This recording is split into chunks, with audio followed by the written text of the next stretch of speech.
Thank you all doctors in English session. എല്ലാവർക്കും നമസ്കാരം. ഇന്ന് IFPHന്റെ തുടർന്ന് വരുന്ന പരമ്പരയുടെ 1661 ദിവസം. ഇന്ന് നമ്മുടെ മലയാളം സെഷനിൽ നമുക്ക് ഒരു ക്ലാസ് നയിക്കുന്നത്, ക്ലാസ് എടുക്കുവാനായി എത്തിയിട്ടുള്ളത്, നമുക്ക് അതിഥിയായി എത്തുന്നത് നമുക്ക് ഏവർക്കും പ്രിയങ്കരനായ ഡോക്ടർ മധുസൂദന പണിക്കർ സാറാണ്. സാറിന്റെ ക്ലാസ്സിൽ പങ്കെടുക്കുന്നതിന് വേണ്ടി ഇന്ന് സൂം പ്ലാറ്റ്ഫോമിൽ എത്തിയിട്ടുള്ള എല്ലാ ബഹുമാന്യരായ ഡോക്ടേഴ്സിനെയും ഹോമിയോപ്പതി സ്നേഹികളെയും സ്റ്റുഡൻസിനെയും എല്ലാവരെയും ആദരപൂർവ്വം സ്വാഗതം ചെയ്യുന്നു. ഇന്നത്തെ സെഷൻ ആരംഭിക്കുന്നതിന് മുമ്പായി ഒരു നിമിഷം ഈശ്വര പ്രാർത്ഥന. നന്ദി. സാറിന്റെ ക്ലാസ്സുകൾ ഇങ്ങനെ ധാരാളം നമുക്ക് ലഭിച്ചുകൊണ്ടിരിക്കുകയാണ്. അതുകൊണ്ട് തന്നെ നമുക്ക് ഒരുപാട് അറിവുകളും നമുക്ക് കിട്ടിക്കൊണ്ടിരിക്കുന്നുണ്ട്. ഇന്നും സാർ ഒരു വ്യത്യസ്തമായ വിഷയത്തിൽ തൊണ്ടയിലുണ്ടാകുന്ന രോഗങ്ങളും ഹോമിയോപ്പതിക് മാനേജ്മെന്റും എന്നുള്ള വിഷയത്തിലാണ് ഇന്ന് സാർ ക്ലാസ് എടുക്കുന്നത്. നിങ്ങളെ എല്ലാവരുടെയും അനുവാദത്തോടു കൂടി സാറിനെ ഞാൻ ആദരപൂർവ്വം ഇന്നത്തെ ക്ലാസ്സിലേക്ക് സ്വാഗതം ചെയ്യുന്നു. സാറേ, ക്ലാസ് തുടങ്ങും. നമ്മള് കഴിഞ്ഞ പ്രാവശ്യം മറിയാമ്മ ഡോക്ടർ ഏത് മരുന്ന് വരെയാ പറഞ്ഞു നിർത്തിയത് ഓർമ്മയുണ്ടോ? മറിയാമ്മ ഡോക്ടർക്ക് അറിയാം.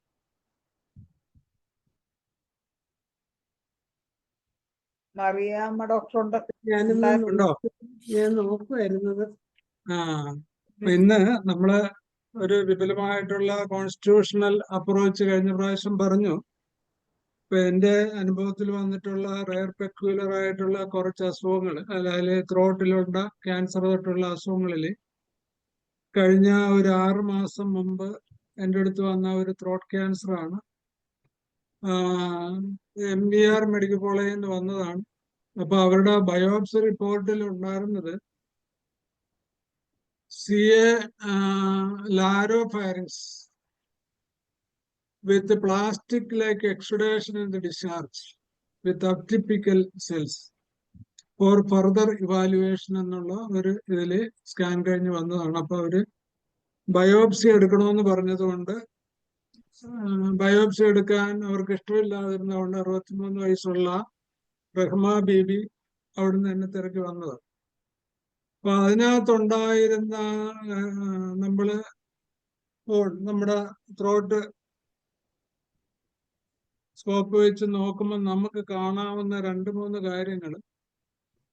നമ്മുടെ ഒരു സ്റ്റിക്കി പ്ലാസ്റ്റിക്കിലേക്ക്, വൈറ്റ് പ്ലാസ്റ്റിക്കിലേക്ക് തിക്കിലി കോട്ടഡ് ഡിസ്ചാർജിനെല്ലാം ക്രൂഡായിട്ടുള്ള ഒരു പ്ലാസ്റ്റിക് ഫോം ഓഫ് ഡിസ്ചാർജ് കൊണ്ട് ഈ അൾസർ അങ്ങോട്ട് കവർ ചെയ്തിരിക്കും. സിവിയർ ബേണിംഗ് പെയിൻ ഉണ്ട്. Burning pain get relief by cold. അവര് തിളപ്പിച്ച് വെള്ളമാണ് കഴിക്കുന്നത്. ചെറുതായിട്ട് കഴിക്കാൻ പറ്റുന്നുള്ളൂ. അത് ഒട്ടും ചൂട് പോലും പറ്റത്തില്ല. Severe burning pain. ഇപ്പൊ ബേണിംഗ് പെയിനിൽ നമുക്ക് ഡിഫറൻഷിയേറ്റ് ചെയ്യാവുന്നത് ഒന്ന് എപ്പീസ്, ഒന്ന് കാന്താരിസ്, ഒന്ന് ആഴ്സനിക്ക്, 3 ക്യാപ്സിക്കം, 4 സൾഫർ, 5 സൊറൈനം, ഇങ്ങനെ കുറെ ഡിഫറൻഷിയേറ്റ് നമ്മൾ ചെയ്തു. അപ്പൊ അവരുടെ ഒരു മയാസം എനിക്ക് കിട്ടിയത്, നമ്മൾ തിരക്കി ചെന്നപ്പോൾ അവര് പൊതച്ചിട്ട് ഫാനിട്ട് കിടക്കും. ചായ ചൂടാ ഇഷ്ടം, പക്ഷെ ചൂട് കഴിച്ചാൽ ഇപ്പൊ കൂടുന്നുണ്ട്, തണുത്ത കഴിക്കും. പിന്നെ ബൈലാട്രൽ റീഷൻ ആയതുകൊണ്ട് ഒരു സിഫിലിറ്റിക് ട്രെൻഡ് ഉണ്ട്. ഒരു സിഫിലിറ്റിക് മെഡിസിനെ പറ്റി ഞങ്ങളിങ്ങനെ അന്വേഷിച്ചു. അതിന്റെ കേസൊക്കെ എടുത്തു തീർന്നപ്പോൾ അവർക്ക് ഒരു 6 വർഷം മുമ്പ് അവരുടെ ഹസ്ബൻഡിന് അവര് തന്നെ അറിഞ്ഞിട്ടുള്ള 2 ഭാര്യമാരുണ്ട്. അപ്പൊ ഇവര് കുറച്ചുകൂടെ റിലീജിയസ് ആണ്. അവർക്കൊരു സെക്ഷൽ സിന്നൊന്നും വന്നിട്ടില്ല. ഇപ്പം ഇവർക്ക് പക്ഷേ മുമ്പ് റിക്കറന്റ് ആയിട്ട് UTI ഉണ്ടാവുമായിരുന്നു. അതിന് അലോപ്പതി കഴിച്ചു മാറി. അത് കഴിഞ്ഞിട്ട് ഇറോഷൻ ഓഫ് സർവിക്സ് ഉണ്ടായിട്ട് ഹിസ്റ്റെക്ടമി ചെയ്തു. എൻ്റെ അടുത്ത് വന്നപ്പോഴേ ഒരു ലിംഫഡിനൈറ്റിസ് ഉണ്ട്, ബൈലാട്രൽ സൂപ്രാക്ലാവിക്കുലർ ലിംഫഡിനൈറ്റിസ് ഉണ്ട്. ഡിസ്പേജിയ നല്ല പോലെ ഉണ്ട്.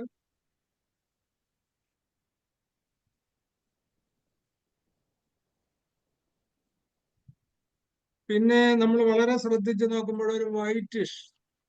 ഒരു വൈറ്റ് സ്റ്റെന്റ് അതിന്റെ പുറത്ത്, ഈ പ്ലാസ്റ്റിക് എക്സുഡേഷൻ ഒരു വൈറ്റിഷ് കളറുണ്ട്. ഇപ്പൊ സാധാരണഗതിയിൽ ഇവര് പഴയ ഒരു റിട്ടയർഡ് ടീച്ചറാണ്. ഒരു വലിയ ടീച്ചേഴ്സ് സംഘടനയുടെ സെക്രട്ടറി ഒക്കെ ആയിരുന്നു. അതുകൊണ്ട് നമ്മളൊരു ഫുൾ ഹൗസ് ഓറിയന്റഡ് അല്ല. പിന്നെ റൈറ്റ് സൈഡഡ് ആണ് കൂടുതൽ. റൈറ്റ് സൈഡിൽ വന്നിട്ട് ലെഫ്റ്റ് സൈഡിലോട്ട് ഇൻഫെക്ഷൻ കിട്ടിയത്. ഡിസ്പേജിയ നല്ല പോലെ ഉണ്ട്. ഭക്ഷണം ഇറക്കാൻ ഭയങ്കര വിഷമമാണ്. രാത്രിയാണ് കൂടുന്നത്.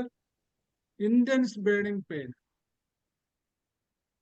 ഇത്രയാണ് അവരുടെ പേഴ്സണലായിട്ടുള്ള ഇത്. പക്ഷെ അതിനകത്ത് ഈ ബയോപ്സി കണ്ട അറ്റിപ്പിക്കൽ സെൽസും, ഒരു അറ്റിപ്പിക്കൽ സെൽസ് ഉണ്ടെങ്കിൽ നമ്മൾ പ്രീ ക്യാൻസറസ് ആണെന്ന്. അതുകൊണ്ടാണ് ബയോപ്സി പറഞ്ഞത് മെഡിക്കൽ കോളേജ്. അപ്പൊ നമ്മള് സൊറൈനം ആണെങ്കിൽ ബേണിങ്ങേ ഉള്ളൂ, ഇച്ചിങ് ഇല്ല, ടെൻഡർനെസ് ഉണ്ടാകത്തില്ല സോറിനത്തിന്. സൾഫർ ആണെങ്കിൽ ബേണിംഗ് ഉണ്ട്, പക്ഷെ ഇച്ചിങ് ഉണ്ടാകും. ഇച്ചിങ്ങിന്റെ കൂടെ കോൾഡ് റിലീഫാണ്. അതങ്ങനെ അവർക്കില്ല, ഇച്ചിങ് ഇല്ല. ഇത് തീപൊള്ളൽ പോലുള്ള കാര്യങ്ങൾ നോക്കി നടന്ന് നമ്മളൊരു കാന്തേരീസ് സംശയിച്ചു. പക്ഷെ കാന്തേരീസ് ഒക്കെ നമ്മൾ ടോൺസിലൈറ്റിസിനകത്ത് ചിന്തിക്കത്തില്ല. അപ്പൊ അവിടെ നമുക്കൊരു സസ്പെക്റ്റഡ് ആയിട്ടുള്ള ഒരു ഗോണോകോക്കൽ ഇൻഫെക്ഷൻ സംശയിക്കാം. പിന്നെ ഫ്രീക്വന്റ് ആയിട്ടുള്ള UTI ഉണ്ടായിട്ടുണ്ട്. പക്ഷെ അതൊരു ഇവര് സിബിലിറ്റി ട്രെൻഡ് ഉള്ളത് കൊണ്ട് മെഡോറിനത്തിനെ പറ്റി നമ്മൾ ചിന്തിക്കാൻ പറ്റാത്തൊരവസ്ഥയുണ്ട്. പക്ഷെ മെഡോറിനം പോലെ രാത്രി ഒരു വെള്ളം കുടിക്കും. രാത്രിയാണ് വേദന കൂടുന്നത്.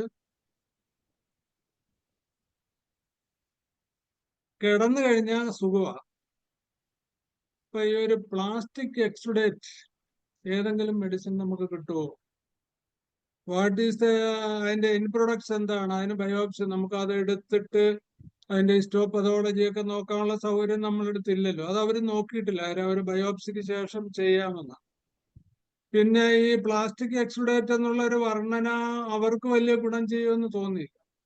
ഇപ്പൊ നമ്മള് തുപ്പിയാല് സ്ട്രിഞ്ചിയായിരിക്കോ, തിക്കാഴിക്കോ, പറഞ്ഞു പോകാൻ വിഷമമുണ്ടോ, ഇങ്ങനെയുള്ള നമ്മൾ ചോദ്യങ്ങളൊക്കെ ചോദിക്കുമ്പോൾ കാലി ബൈക്രോമിക്കത്തിന്റെ കുറച്ച് സിംറ്റംസ് വെക്കാൻ കാലി ഗ്രൂപ്പേ അല്ല ഇവര്. ഒരു വലിയ ഒരു ഹൗസ് ഓറിയന്റഡ് ഒന്നും അല്ല.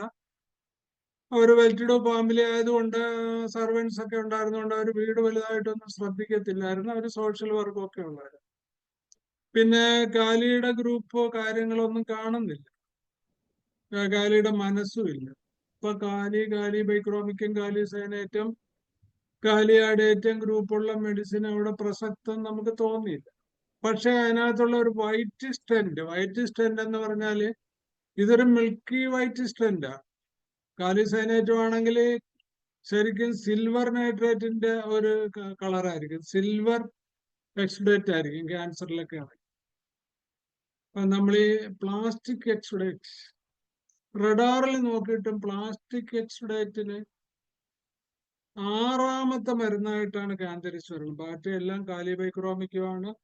പിന്നെ അമോണിയം മോറില് നമ്മള് കാലിബൈക്രോമിക്കത്തിനോട് ഡിസ്ചാർജില് കമ്പയർ ചെയ്യാവുന്ന ഒരു മെഡിസിനാണ് ത്രോട്ട് ഇൻഫെക്ഷനിൽ അമോണിയം കാർബല്ല, അമോണിയം മോറിനും തിക് സ്ട്രിഞ്ചി ഡിസ്ചാർജ് ആയിരിക്കും.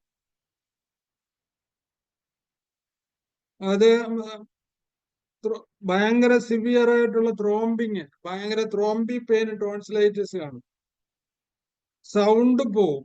പിന്നെ പേഷ്യന്റിന് അമോണിയം മോറിനകത്ത് ഒരു പ്രത്യേകത ബെറേറ്റക്കാർ പോലല്ല. അത്രയൊക്കെ കംപ്ലൈൻറ്റ്സ് ഉണ്ടെങ്കിലും വാ തുറക്കാൻ ഇവർക്ക് ഇഷ്ടമില്ല. വാ തുറന്നവർ കാണിക്കത്തില്ല, അതുകൊണ്ട് സംസാരിക്കത്തില്ല, കൈകൊണ്ട് ആംഗ്യം കാണിക്കത്തേ ഉള്ളൂ. ഇപ്പൊ ശരിക്കും നമ്മൾ ടോൺസിലൈറ്റിസ് ഒക്കെ പഠിക്കുമ്പം ഈ അമോണിയം മോറ് പോലുള്ള ഒരു മെഡിസിൻ അതിനകത്ത് ഇത്രയും ഡീപ് ആക്ടിങ് ആണെന്ന് നമ്മൾ പലപ്പോഴും ശ്രദ്ധിക്കത്തില്ലെന്നുള്ളത് സത്യം. അപ്പൊ നമ്മൾ കൂടുതലായിട്ട് കമ്പാരിറ്റീവ് മെറ്റീരിയ പഠിക്കുന്ന ലില്യൻ താളിൽ. അപ്പൊ ലില്യൻ താളിലാണ് ഇതിന്റെ കുറെ അധികം ക്ലൂ ഉള്ളത്. അതുപോലെ തന്നെ അമോണിയം കാർബോ അമോണിയം മോറും തമ്മിലുള്ള വ്യത്യാസം എന്ന് പറഞ്ഞാൽ അമോണിയം മോറിന് നമുക്കറിയാം അമോണിയം കാർബിന്റെ നേസൽ സിംറ്റംസ് ഇമ്പോർട്ടൻസ് ആണ്. പക്ഷെ ഒഫൻസീവ് ആയിരിക്കും. വാ തുറക്കുമ്പോൾ ഹോട്ട് സ്മെൽ ഉണ്ടാകും. നേസൽ ഡിസ്ചാർജും അതിന്റെ സ്റ്റോപ്പേജ് ഓഫ് നോസ്ട്രലും ഒക്കെയാണ് കൂടുതൽ നമുക്ക് ഇമ്പോർട്ടൻസ് ഉള്ളത്. അപ്പൊ ഈ കഫം കാലിബൈക്രോമിക്കത്തിൽ നമ്മൾ കാർക്കിച്ച് തുപ്പിയാ പോവാൻ കുറച്ച് വിഷമമുണ്ട്. പക്ഷെ അതിനേലും ഹാർഡൻഡ് ആയിട്ട് ഡിഫിക്കൽറ്റിയാണ് അമോണിയം മോറില്. ഡിഫിക്കൽട്ട് ശരിക്കും മൂന്ന് മാർക്ക് കൊടുക്കാം. ബിസ്കിറ്റ്, പ്ലമ്മി, സ്റ്റിക്കി, തിക്ക്, സ്ട്രിഞ്ചി ഡിസ്ചാർജ് എന്നാ പറയുന്നത്. അത്രയും ഇന്റൻസിറ്റി ഇല്ല ഈവൻ കാലിബൈക്രോമത്തിനകത്ത് പോലും. പിന്നെ കാലിയും നമ്മൾ അമോണിയം കൂടെ വെക്കുമ്പോൾ അമോണിയം ഗ്രൂപ്പ് ഓഫ് മെഡിസിന്റെ ക്യാരക്ടറും പഠിക്കണം. അപ്പൊ കാലി ഗ്രൂപ്പിന്റെ മെഡിസിനും പേഷ്യന്റിന്റെ കോൺസ്റ്റിറ്റ്യൂഷനും പഠിച്ചാലേ നമുക്ക് ഈ കമ്പാരിറ്റീവ് ചെയ്യാനുള്ള ഒരു ബുദ്ധി വരത്തുള്ളൂ, ഒരു ബോധം വരത്തുള്ളൂ ആ സമയത്ത്. അല്ലെങ്കിൽ നമ്മൾ വാരിക്കൂട്ടിയൊക്കെ കൊടുത്തു കളയും. അങ്ങനെ വന്ന് പ്ലാസ്റ്റിക് എക്സുഡേഷൻ തിരക്കാണ്. അപ്പൊ 6ാമത് കണ്ട കാന്താരിസ് ബേണിങ് ഈ UTI നോക്കിയപ്പോ എന്താ, ശരിക്കും കാന്താരിസിനകത്ത് 4 മാർക്കുള്ള ഒരു ഇൻസ്ട്രക്ഷൻ ഉണ്ട്. എന്തോ അതിനകത്ത് പറയുന്നത്, entire tonsil covered with plastic exudate, plastic lymphatic fluid exudate ഫോമിൽ അവിടെ സെഡിമെന്റ് ചെയ്യാന്നിരിക്കുക. ഞാൻ അവർക്ക് കൊടുത്ത 4 ടൈംസ് കാന്താരിസ് 03 കൊടുത്ത് ഒരാഴ്ച കഴിഞ്ഞപ്പോഴേ ഡിസ്ചാർജിന്റെ നേച്ചർ മാറി, അൾസർ മാറിയിട്ട് അതിന്റെ ഒരു ശരിക്കും ഒരു ഇൻഫെക്റ്റീവ് സ്റ്റേജ് സബ്സൈഡ് ചെയ്ത് വെള്ളം കുടിക്കാറായി. അപ്പൊ ഇവർക്ക് ഭയങ്കര സിവിയർ ആയിട്ടുള്ള UTI വന്നു.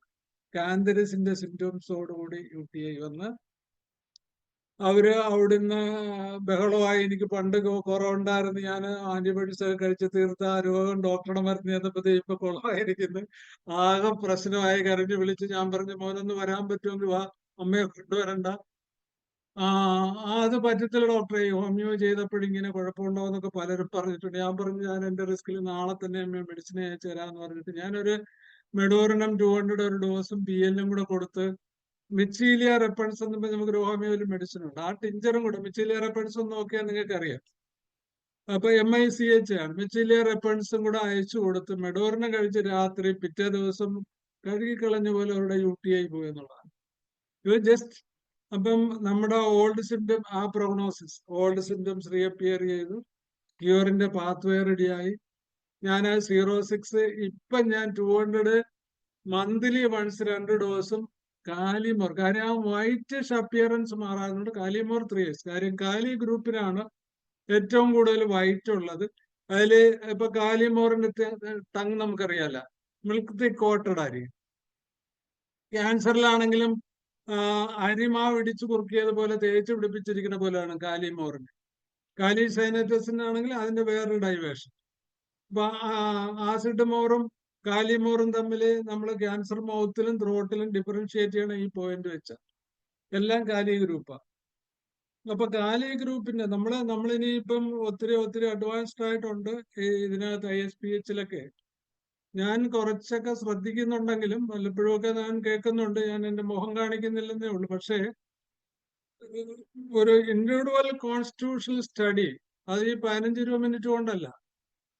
ISPH ഒരു സെമിനാർ പോലും വെച്ചിട്ട് ഒരു കാലി ഗ്രൂപ്പിന്റെ ഒരാള്, പൊട്ടാസ്യം ഗ്രൂപ്പിന്റെ അങ്ങനെ ഒരാള്, മെർസോൾ ഗ്രൂപ്പിന്റെ ഒരാള്, അങ്ങനെ ഓരോ എലിമെന്റ്സിന്റെ ഓരോ ഗ്രൂപ്പ് ഓഫ് മെഡിസിൻ, കാൽക്കേറിയ ഗ്രൂപ്പിന്റെ ഒരാള്, അങ്ങനെ വെച്ചിട്ട് നമുക്ക് ഒരു സെമിനാർസ്, ഒരു ഗെറ്റ് ടുഗദർ, അല്ലെങ്കിൽ കുറച്ചുകൂടെ ഒരു സബ്ജക്റ്റ് കൊടുത്തുകൊണ്ട് ഒരു 2 മണിക്കൂറൊക്കെ ഒരാളിന് കൊടുത്തുകൊണ്ടുള്ള ഒരു സ്റ്റഡി ചെയ്തിട്ട് ഒരു 10 അല്ലെങ്കിൽ 10 പോരാ, ഒരു 20 കോൺസ്റ്റിറ്റ്യൂഷണൽ മെഡിസിൻ നമ്മൾ ബൈഹാർട്ട് ആക്കി കഴിഞ്ഞാൽ ഹോമിയോപ്പതിയിൽ നമ്മൾ വലിയ തമ്പുരാക്കന്മാരാകും.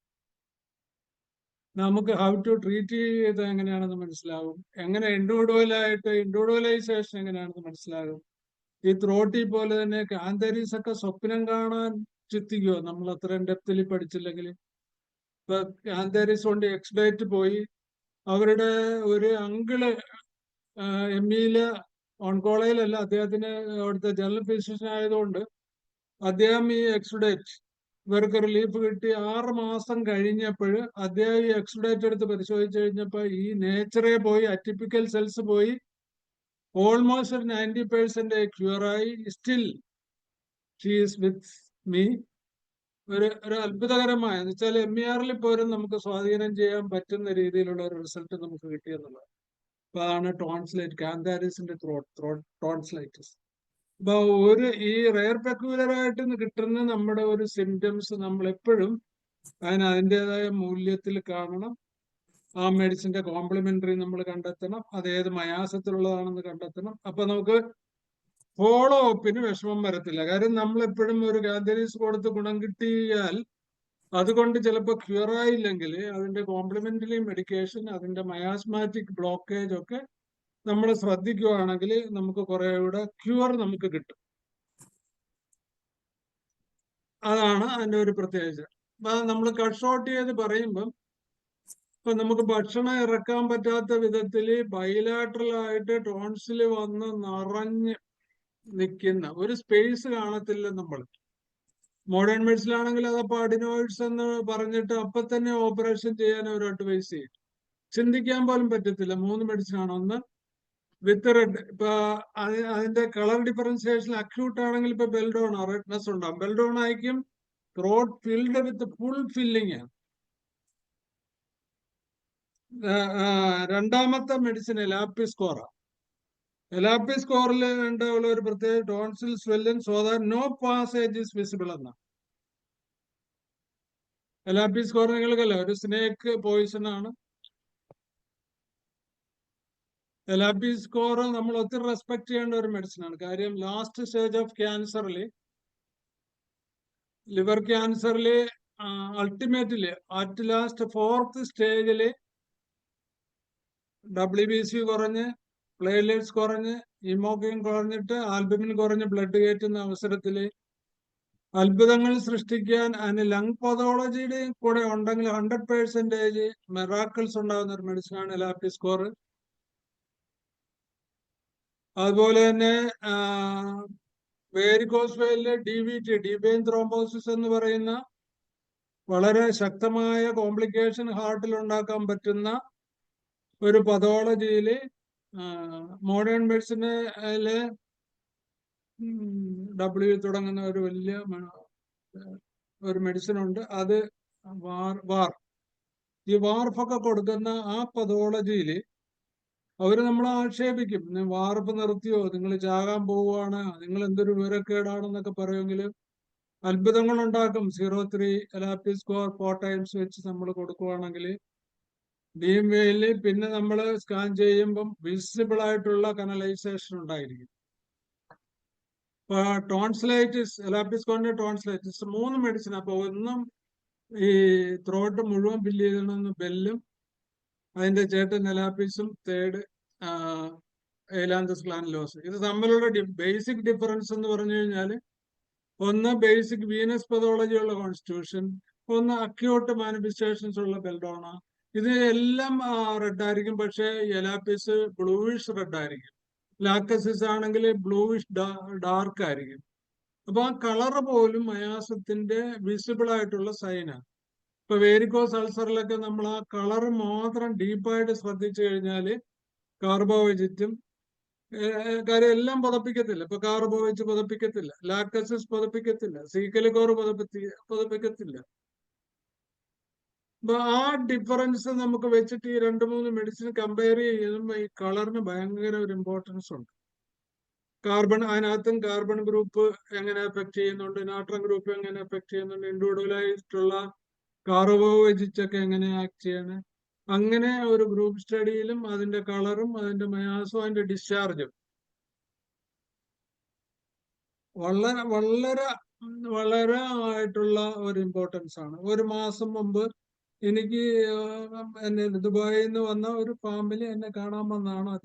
അവർക്ക് കൊച്ചിന് കാലില് എക്സിമ, അട്രോപിക് ഡെർമറ്റൈറ്റിസ് എന്ന ഓമനപ്പേരിൽ ഡയഗ്നോസ് ചെയ്ത് അത് സ്റ്റിറോയിഡ് ഓയിൻമെന്റും സ്റ്റിറോയിഡും കൊടുക്കുകയാണ്. എപ്പോൾ അത് കൊടുത്താലും പിറ്റേ മാസം അതിന് ആസ്മ വരും. പുൾമോൺ അഗ്രവേഷൻ, ന്യൂമോൺ അഗ്രവേഷനുമാണ് ആ കുട്ടിക്ക് വരുന്നത്. അവരപ്പോ ഇങ്ങനെ കേട്ടറിഞ്ഞ് വന്നതാ. അവർ ഒരു കൺഫ്യൂഷൻ ആയിട്ടുള്ള ഒരു സിംറ്റം എന്ന് പറഞ്ഞു കഴിഞ്ഞാൽ കൊച്ചു പുതക്കത്തില്ല, പക്ഷെ ലീഷൻ ബൈലാട്രൽ, ഡ്രൈ ആണ്, സ്കെയിലി ആണ്, ഇച്ചിങ് ഉണ്ട്, പക്ഷെ നോ ഡിസ്ചാർജ്. അഥവാ ഡിസ്ചാർജ് വരുവാണെങ്കിൽ ബ്ലഡി ഡിസ്ചാർജ്, പ്യുവർ ബ്ലഡ് ആണ്, ഇങ്ങനെ ഒഴുകും. ഇപ്പൊ ബ്ലഡി ഡിസ്ചാർജ് ഉള്ള മെഡിസിൻ എല്ലാം ഓൾമോസ്റ്റ് സിബിലിറ്റിക് മയാസത്തിലുള്ളതാണ്. ഇപ്പൊ സിബിലിറ്റിക് മയാസിലുള്ള ഒരു മെഡിസിൻ കണ്ടുപിടിക്കാനുള്ള യജ്ഞത്തിൽ സപ്പോർട്ടായിട്ട് വന്നത് എന്തുകൊണ്ടാ? ബൈലാട്രൽ ആണ്, ക്രോണിക് ആണ്, ആസ്മ ഓൾട്ടർനേറ്റ് ചെയ്ത് വെച്ചുണ്ട്. പക്ഷേ പേഷ്യന്റ് പുതക്കത്തില്ല, ചൂട് കഴിക്കും. ചൂട് കൊണ്ട് റിലീഫാണ്. ചൂട് വെള്ളം ഒഴിക്കുമ്പോൾ അവൻ ഉറങ്ങുമെന്നാ പറയുന്നത്. ബയലാട്രലുള്ള, ഓട്ട്ബാമുള്ള എന്നുവെച്ചാൽ സൈക്കോസോറിക്കുള്ള ഒരു പേഷ്യന്റിൽ വന്ന എക്സിമ, അട്രോപിക് ഡെർമൈറ്റിസ്, ഇൻഫന്റൈൽ എക്സിമയിൽ ഡിസ്ചാർജ് ഇല്ല, ബേണിംഗ് ഉണ്ട്, വാംത് റിലീഫാണ്. നമുക്ക് ബേണിങ് വാംത് റിലീഫ് കിട്ടുള്ള സൊറൈനോ ആഴ്സും ചിന്തിക്കാം. പക്ഷെ രണ്ടും ചില്ലയാണ്. ഇപ്പൊ ഒരു സിബിലിറ്റിക് ടെൻഡറുള്ള, ബയലാട്രൽ ലീഷനുള്ള, പക്ഷെ പേഷ്യന്റ് പുതക്കാൻ ഇഷ്ടപ്പെടാത്ത, വാംത് കൊണ്ട് റിലീഫ് ചെയ്യുന്ന ഒരു മെഡിസിൻ ഞങ്ങൾ കണ്ടുപിടിച്ചത്. ഏതായിരിക്കും മെഡിസിൻ? ഉദ്ദേശം എന്ന് പറഞ്ഞ്. ചൊറിച്ചിലുണ്ടെങ്കിലും വേദനയില്ല, ചൊറിഞ്ഞു പൊട്ടുമ്പോ ക്രാക്സാ. അവര് 3 വർഷം മുമ്പ് കേരളത്തിൽ വന്നപ്പം ട്രിവാൻഡ്രത്തുള്ള ഒരു ഡോക്ടറെ കൊണ്ട് ചികിത്സിപ്പിച്ചിരുന്നു. അദ്ദേഹം കൊടുത്ത സർട്ടിഫിക്കറ്റിൽ അതിനകത്ത് എഴുതിയിരിക്കുന്ന മെഡിസിൻസ് മെർസോളാണ്. പെട്രോളിയം ആണ് ഏറ്റവും കൂടുതൽ. പെട്രോളിയം ഓയിൽമെന്റും പുറത്ത് കൊടുത്തിട്ടുണ്ട്. പെട്രോളിയം ഇതും തമ്മിലുള്ള ഒരു വ്യത്യാസം ബേസിക്കലി എന്താണ്? പെട്രോളിയം സോറിക്കാണ്, സിവിയർ പെയിൻ വരും, ഡിസ്ചാർജ് എങ്ങനെ ഇരിക്കും? വാട്ടറി ക്ലീനാണ്, ക്രാക്ക് ഉണ്ടെങ്കിലും. രണ്ടും ബേൺ ചെയ്യും. പെട്രോളിന്റെ ബേണിംഗ് ഉണ്ടാവും. പെട്രോള് കോൾഡ് റിലീഫാണ്. ഞങ്ങൾ കൊടുത്താലും ആസിഡ് നൈട്രിക്കാ. അവർ 15 ദിവസത്തെ ലീവിന് ഇവിടെ വന്നു. 3 മാസം മരുന്നും കൊണ്ട് ഞങ്ങള് ആസിഡ് നൈട്രിക് 0.3 കൊടുത്തത്. പക്ഷെ അവര് പോണതിന് മുമ്പ് 14 ദിവസം കൊണ്ട് എൻ്റെ ലീഷനിൽ വാനിഷ്. അവരെന്നെ ഒന്നുകൂടെ വന്ന് കണ്ട് സന്തോഷം അറിയിച്ചു പോയത്. അപ്പൊ ഞാൻ അവർക്ക് കൊടുത്ത 0.3 പകുതി മരുന്ന് തിരിച്ചെടുത്തിട്ട് പകുതി PL കൂടെ കൊടുത്തു വിട്ടു. അപ്പൊ ഈച്ച് ആൻഡ് എവരി സിംറ്റംസ് അതിന്റെ മയാസ്മാറ്റിക് ഡിസ്ചാർജിലും അപ്പിയറൻസിലും മൊഡാലിറ്റിയിലും കോൺകോമിറ്റൻസിലും ഒക്കെ ഭയങ്കര ഇമ്പോർട്ടൻസ്. അതിനോട് നമുക്ക് കൂട്ടിക്കൊഴക്ക ചെയ്യാവുന്ന ഒരേ ഒരു മെഡിസിൻ റഡാറിൽ പറയുന്നത് കലാപ്സി ബേഴ്സ പെസ്റ്റോറിസ് 0.1 നിങ്ങൾ കൊടുത്തു നോക്കിയാൽ വളരെ എഫക്റ്റീവ് ആയിട്ട് ഇൻഫന്റൈൽ എക്സിമ ഓർ അട്രോപിക് ഡെർമറ്റൈറ്റിസ്. അത് കൊച്ചു കാര്യമല്ല. ലൈഫില് മോഡേൺ മെഡിസിന്റെ ഓയിൻമെന്റ് സ്റ്റിറോയിഡും മരുന്നും കൊടുക്കുന്നവരിലൊക്കെ നമുക്ക് ഒരു ബ്ലാക്കിഷ് ഡീപ്പ് റെഡ് കീലോയിഡ് അല്ലെങ്കിൽ ഒരു സെമി കീലോയിഡ് അല്ലെങ്കിൽ ഒരു തിക്കനിങ് അവരുടെ ബോഡിയിൽ എല്ലാ ജോയിന്റ്സിലും എല്ലാ ലീഷനും ഉണ്ടായിരുന്ന സ്ഥലത്തും ആ കൊച്ചിനൊരു റെമിനൻസ് ആയിട്ട് കിടക്കണം നമ്മൾ കാണും. നമ്മുടെ മെഡിസിൻ കറക്റ്റ് ആണെങ്കിൽ തൂത്ത് പോണ പോലെ നമുക്ക് പോകാൻ പറ്റും, ആ കുട്ടിയെ സർവൈവ് ചെയ്യാൻ പറ്റും.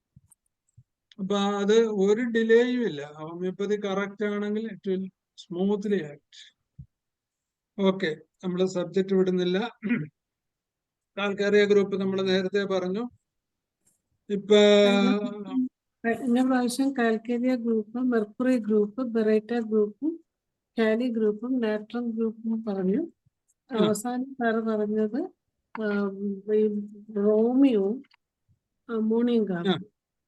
അമോണിയം കാർബൺ നമ്മളൊരു കമ്പാരിസൺ ആയിരുന്നു. അവിടെ വരെയാണ് പറഞ്ഞു നിർത്തി. അതുപോലെ തന്നെ ഹോമിയോപ്പതിയില് ഹോമിയോപ്പതി ഡോക്ടർക്ക് മാത്രം ചെയ്യാവുന്ന ഒരു മൾട്ടി സെക്ഷൻ സർജിക്കൽ നടപടിയിലുള്ള കിംസിൽ പോലും ട്രീറ്റ് ചെയ്തിട്ട് ഓപ്പറേഷൻ 3 പ്രാവശ്യം ഓപ്പറേഷൻ ചെയ്ത ഒരു ഡോക്ടറുടെ കുട്ടി, 12 വയസ്സുള്ള കുട്ടിയാണ്. ആ കുട്ടിക്ക് റിക്കറന്റ് ആയിട്ട് ടോൺസിലൈറ്റിസ്. അപ്പൊ ആദ്യത്തെ എക്സ്റേയിൽ പറഞ്ഞു അഡിനോയിഡ്സ് ആണെന്ന് പറഞ്ഞ് അതെടുത്ത് കളഞ്ഞു.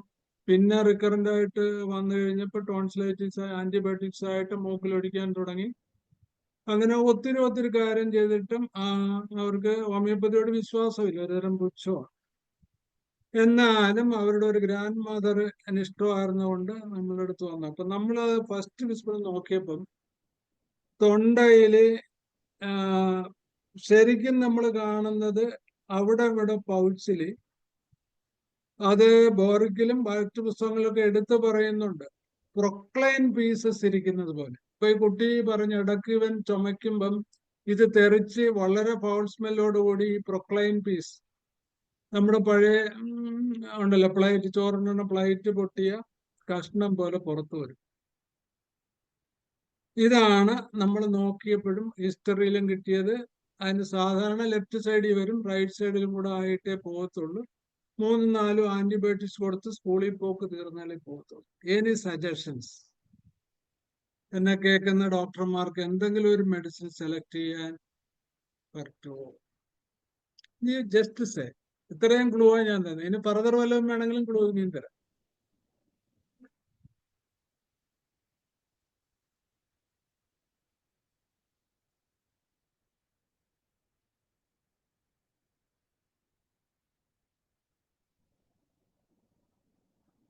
The entire tonsillar mass is filled with procline pieces like sediments, hard, foul smelling procline. ആ procline എന്ന് പറഞ്ഞു തന്നെ നമ്മുടെ പുസ്തകത്തിൽ പറയുന്നു. പിന്നെ ഒരു ക്ലൂ, ലെഫ്റ്റ് ടു റൈറ്റ്. പുതക്കത്തില്ല, ഫാൻ വേണം, ഫാൻ ഡിസ്റ്റൻസ് മതി, ചൂട് കഴിക്കും. The only medicine is ലാക്കനയം. ലാക്കനിനം പറഞ്ഞിട്ടുണ്ട്, ആരാണ്ട് പറഞ്ഞു. പറഞ്ഞോ? അതെ, ലാക്കനേനം കൊടുത്തു. നമ്മള് 1 മാസം കഴിഞ്ഞപ്പോ തന്നെ ആ പ്രൊക്ലൈൻ പീസസ് ഒക്കെ പോയി. അണ്ടിൽ ദിസ് ടൈം അതുണ്ടായിട്ടില്ല. ഇടക്ക് ടോൺസിലൈറ്റിസ് വരുന്നു എന്ന് പരാതി പറഞ്ഞു. ഉടനെ തന്നെ കിംസിലി കൊണ്ടുപോയി ത്രോട്ട് സ്കാബ് എടുത്തു അവരപ്പോ സ്റ്റെപ്റ്റോകോക്കസ് ഇൻഫെക്ഷൻ. സ്റ്റെപ്റ്റോകോക്കിന് എൻ്റെ അടുത്ത് പറഞ്ഞു അതിന് എന്തെങ്കിലും ആന്റിബയോട്ടിക്സ് കൊടുക്കട്ടെ ഡോക്ടറെ, ഇപ്പൊ കുഴപ്പമൊന്നും ഇല്ലെങ്കിലും അവൾക്ക് സ്കൂളിൽ പോകണം. ഞാൻ പറഞ്ഞു അതിന്റെ ആവശ്യമില്ല, അത് കൊടുത്തു കഴിഞ്ഞാൽ ഇനിയും നമുക്ക് ഗുണകരമായിട്ടൊരു അവസ്ഥ ഉണ്ടാകത്തില്ല. ഡോക്ടർ എന്ത് ചെയ്യുമ്പോൾ കൊണ്ടുവരാൻ പറഞ്ഞു. അവർ കൊണ്ടുവന്നു. ഞാൻ കൊടുത്ത സ്റ്റെപ്റ്റോകോക്കിനം 03 3 ഡോസ് കൊടുത്ത് 3 ദിവസം കഴിഞ്ഞിട്ട് അതിന് ഇതുവരെ ഒരു കുഴപ്പമില്ല. ബാക്കി അത്യാവശ്യം വന്നു കഴിഞ്ഞാൽ നമ്മൾ അലിയൻസിപ്പോ കൊടുക്കും. എന്താ അലിയൻസിപ്പോ കൊടുക്കാൻ കാര്യം? സൈക്കോസോറിക് ആണ്, പുതക്കത്തില്ല, ചൂട് കഴിക്കും. അപ്പൊ സൈക്കോസോറിക്കില് ജലദോഷത്തിന് നമുക്ക് കൊടുക്കാവുന്ന ഒരു മെഡിസിനാണ് ലൈക്കോപോഡിയത്തിന്റെ കോംപ്ലിമെന്ററി, ലാക്കസിന്റെ കോംപ്ലിമെന്ററി അലിയൻസിപ്പ. അലിയൻസിപ്പയിൽ കവർ ചെയ്ത് പോകും. അവിടുത്തെ അതോറിറ്റീസും ഇതൊരു സർജിക്കൽ കേസ് ആയിട്ട് വെച്ചിരിക്കുന്നു. അതിന് എന്താ ഓമന പേര് പറയുന്നത്? ടോൺസിലാർ സ്റ്റോൺ എന്നാ പറയുന്നത്. ടോൺസിലാർ സ്റ്റോൺ എന്നാണ് ഡയഗ്നോസ്.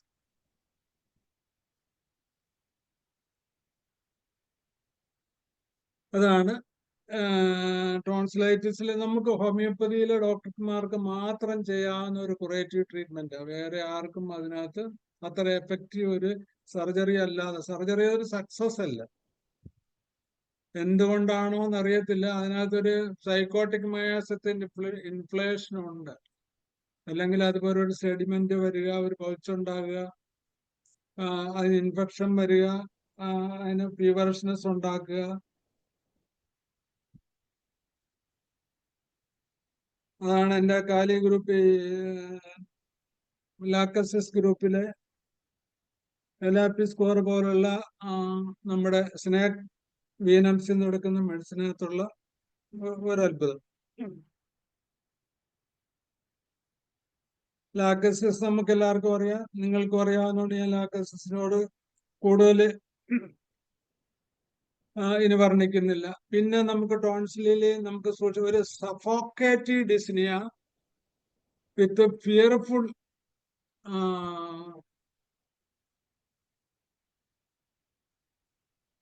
Breathing difficulty. ടോൺസിലൈറ്റിസ് വന്നിട്ട് ആദ്യം സ്നോറിങ് ഉണ്ടായി, പിന്നെ സ്നഫിനോസ് ഉണ്ടായി, പിന്നെ ഒരു സഫോക്കേറ്റീവ് ഡിസ്നിയ. ഫിയർഫുൾ എന്ന് തന്നെയാ പറയുന്നത് പുസ്തകം. ഫിയർഫുൾ സഫോക്കേറ്റീവ് ഡിസ്നിയ വിത്ത് ടോൺസിലൈറ്റിസ്. വേറെ ഒരു നമ്മുടെ ഗ്രൂപ്പ് ഓഫ് മെഡിസിനകത്ത് നമ്മൾ അതിന് വേറെ കോൺകോമിറ്റൻസ് എന്തെങ്കിലും കൊടുത്തിട്ട് ആസ്മയോ എല്ലാം കൂടെ കണക്ട് ചെയ്ത് നമുക്ക് ട്രീറ്റ് ചെയ്യുക എന്നല്ലാതെ ഒരു ടോൺസിലാർ പതോളജിയുടെ കൂടെ ഒരു സഫോക്കേറ്റിംഗ് ഡിസ്നിയ വരുന്ന ഒരു മെഡിസിനാണ് മാൻസിനില്ല.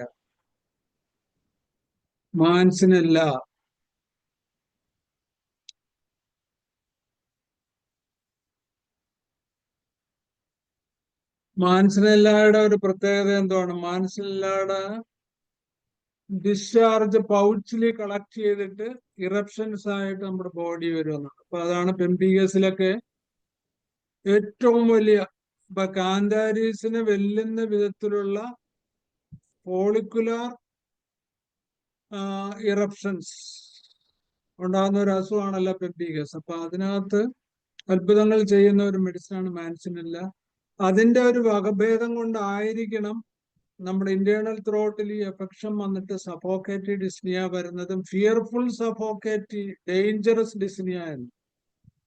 അത് വിതിൻ ഷോർട്ട് ടൈം ഉണ്ടായില്ലെങ്കിൽ ഡിപ്തീരിയയുടെ കോംപ്ലിക്കേഷൻ പോലെ റെസ്പിറേറ്ററി ബ്ലോക്ക് ഉണ്ടായിട്ട് കൊച്ചിന് സൈനോസിസ് ഉണ്ടായി പെട്ടെന്ന് മരിച്ചു. അപ്പൊ ആ ഒരു സിവിയാരിറ്റിയിൽ ഇതിനെ കാണത്തുള്ളൂ. ഇപ്പൊ നമ്മൾ ആപ്റ്റ് മെഡിസിൻ അല്ല കൊടുക്കുന്നെങ്കിൽ മറ്റേ ഒന്നെങ്കിൽ മോഡേൺ മെഡിസിനിൽ പോകും, അല്ലെങ്കിൽ കുട്ടിക്ക് ദോഷം. അപ്പൊ അതിനകത്ത് അത്ഭുതം ഉണ്ടാക്കാൻ പറ്റുന്ന ഒരു മെഡിസിനാണ് മാൻസിനില്ല. ഏറ്റവും കൂടുതൽ എഫക്ട് 200 പൊട്ടൻഷ്യലാണ്. You give a 200 dose, 1 drop dose, then wait and see the action. എന്റെ കൂടെ ടോൺസിലാർ സ്വെല്ലിങ്ങിന്റെ ഒരു കഥ കാണും. 3-4 ദിവസമായിട്ട് പനി വന്നു, ടോൺസിലാർ സ്വെല്ലിംഗ് കൊണ്ട് ഇപ്പോഴാണ് ശ്വാസം മുട്ടൽ വന്നത്. അതിന്റെ ത്രോട്ടിനുള്ള ഒരു പ്രത്യേകത നമ്മുടെ കാലിബൈക്രോമിക്കത്തിന് പോലെ, കാലിബൈക്രോമിക്കവും മാൻസിനെല്ലയിലുമാണ് ഏറ്റവും വലിയ ഊല കാണുന്നത്, എലോങ്ങേറ്റഡ് ഊല. ഇങ്ങനെ നാക്ക് പോലെ നീണ്ടു കിടക്കും. അതും ഈ സഫോക്കേഷൻ ഒരു കോസാണ്.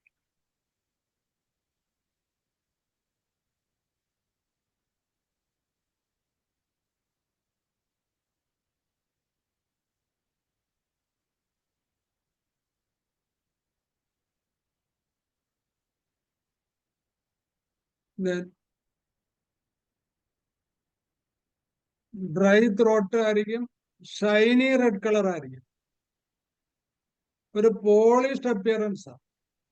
നമ്മൾ ക്യാൻസറിലൊക്കെ ഒരു റെഡ് പോളിഷ്ഡ് ടങ് എന്ന് പറയത്തില്ലേ? റെഡ് പോളിഷ്ഡ് ടങ് എന്ന് പറയുന്നത് ഒരു നല്ല ഇൻഡിക്കേഷനാണ് പൈറോയിനത്തിന്റെ, ആന്ത്രാക്സിനത്തിന്റെ. ഇപ്പൊ നമ്മള് ഈ ലിവർ ക്യാൻസർ, സ്റ്റൊമക് ക്യാൻസറിലൊക്കെ അകത്ത് അതിന്റെ ഒരു ഡീജനറേറ്റീവ് പ്ലോറിഫറേറ്റീവ് സ്റ്റേജിലൊക്കെ ഉള്ള അവസ്ഥയിൽ വല്ലപ്പോഴും ബ്ലഡ് ഒമിറ്റ് ചെയ്യുക, പസ് ഒമിറ്റ് ചെയ്യുക, സിവിയർ പെയിൻ ഒക്കെ ഉണ്ടാകുമ്പോൾ ഈ ടങ് വാർണിഷ്ഡ് ടങ് ആണെന്ന് നമ്മൾ നോക്കിക്കഴിഞ്ഞാൽ 2 മെഡിസിൻ അതിനകത്ത് ഏറ്റവും എഫക്റ്റീവ് ആയിട്ടുള്ളത്, ഒന്ന് ഫോസ്ഫറസും ഒന്ന് പൈറോയിനും. ഇതിന്റെ അണ്ടർലൈൻ പതോളജി ഉണ്ടെങ്കിൽ ആന്ത്രാക്സിനും അത് വെച്ച് നമുക്ക് ലങ്ങിൽ ലങ് ഫ്ലൂറസി വന്നിട്ട് ഒഫൻസീവ് ബ്രത്തും കൊപ്പും ചെസ്റ്റ് പെയിനും ഒക്കെ വരുന്ന കേസില് ഫറൂഖ് മാസ്റ്ററുടെ ഒക്കെ പുസ്തകത്തില് ഈ ആന്ത്രാക്സിനും എടുത്ത് പറയുന്നുണ്ട്. അപ്പൊ ആന്ത്രാക്സിന്റെ പുറത്തെ പതോളജി നമുക്കറിയാം. ബ്ലസ്റ്റിംഗ്, ഡാർക്കിഷ് ബ്ലഡ് ആയിട്ടുള്ള ചുമച്ചിട്ടുള്ള സ്പ്യൂട്ടും ഒക്കെ ഇവിടെ വരികയും ഒഫൻസീവ് ആയി ടങ്ങിൽ ഈ ഇൻഡിക്കേഷൻ ഉണ്ടെങ്കിൽ, ഫീവർ ഉണ്ടെങ്കിൽ പൈറോയിനും, ഫീവർ ഇല്ലാത്ത കൺജഷൻ ആണെങ്കിൽ ആന്ത്രാക്സിനും വളരെ എഫക്റ്റീവ്. ഇപ്പൊ ഫോസ്ഫറസില് നമ്മൾ കാണുന്ന ഡ്രൈ, ഷൈനിങ്, പോളിഷ്, ഗ്ലിസ്റ്റനിങ് അപ്പിയറൻസ് ആയിരിക്കും ടോൺസിന് വിത്ത് അഫോണിയ.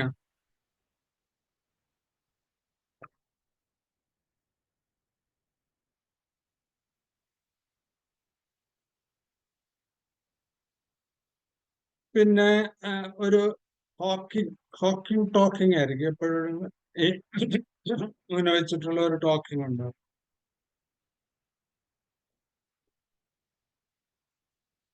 ബാഡ് ടേസ്റ്റ്, ഹോറിബിൾ ആയിട്ടുണ്ടാവും ഫോസ്ഫറസിന്. എക്സ്പെക്ടേഷൻ ബ്ലസ്റ്റിംഗ് ആകാം.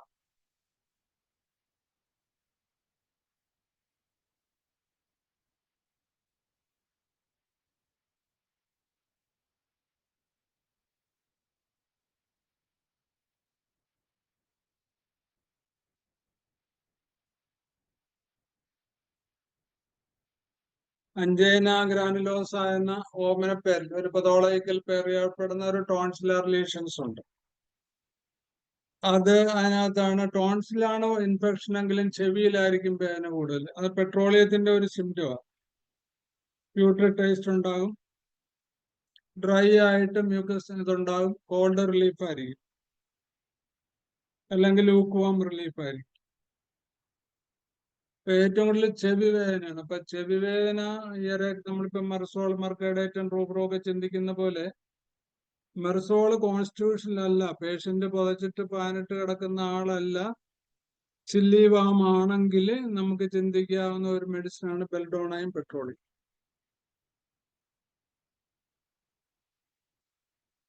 എപ്പാർസൽമൻ റേഡിയേറ്റ് ചെയ്യും.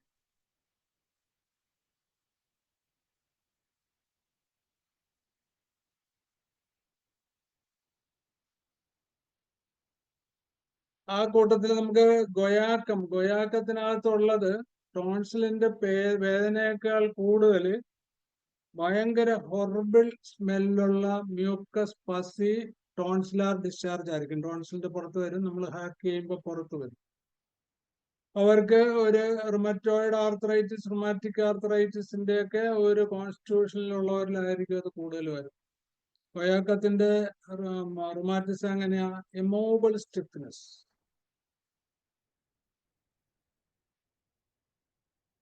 റിക്കറന്റ് ടോൺസിലൈറ്റിസും ഈ ഒഫൻസീവ്, അദ്ദേഹം പറയുന്ന ചുമച്ച് തുപ്പുമ്പോ കഫത്തിന് ഭയങ്കര അൺബിയറബിൾ പെയിൻ ആണെന്നോ, എപ്പോഴും തുപ്പിക്കൊണ്ടിരിക്കണമെന്ന് തോന്നുകയില്ല,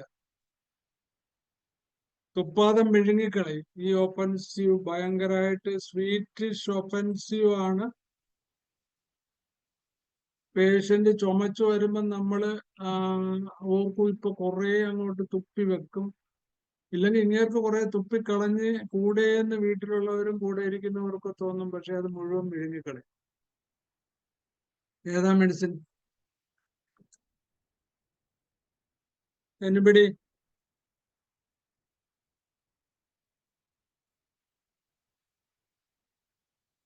പെലാൻഡ്രിനം.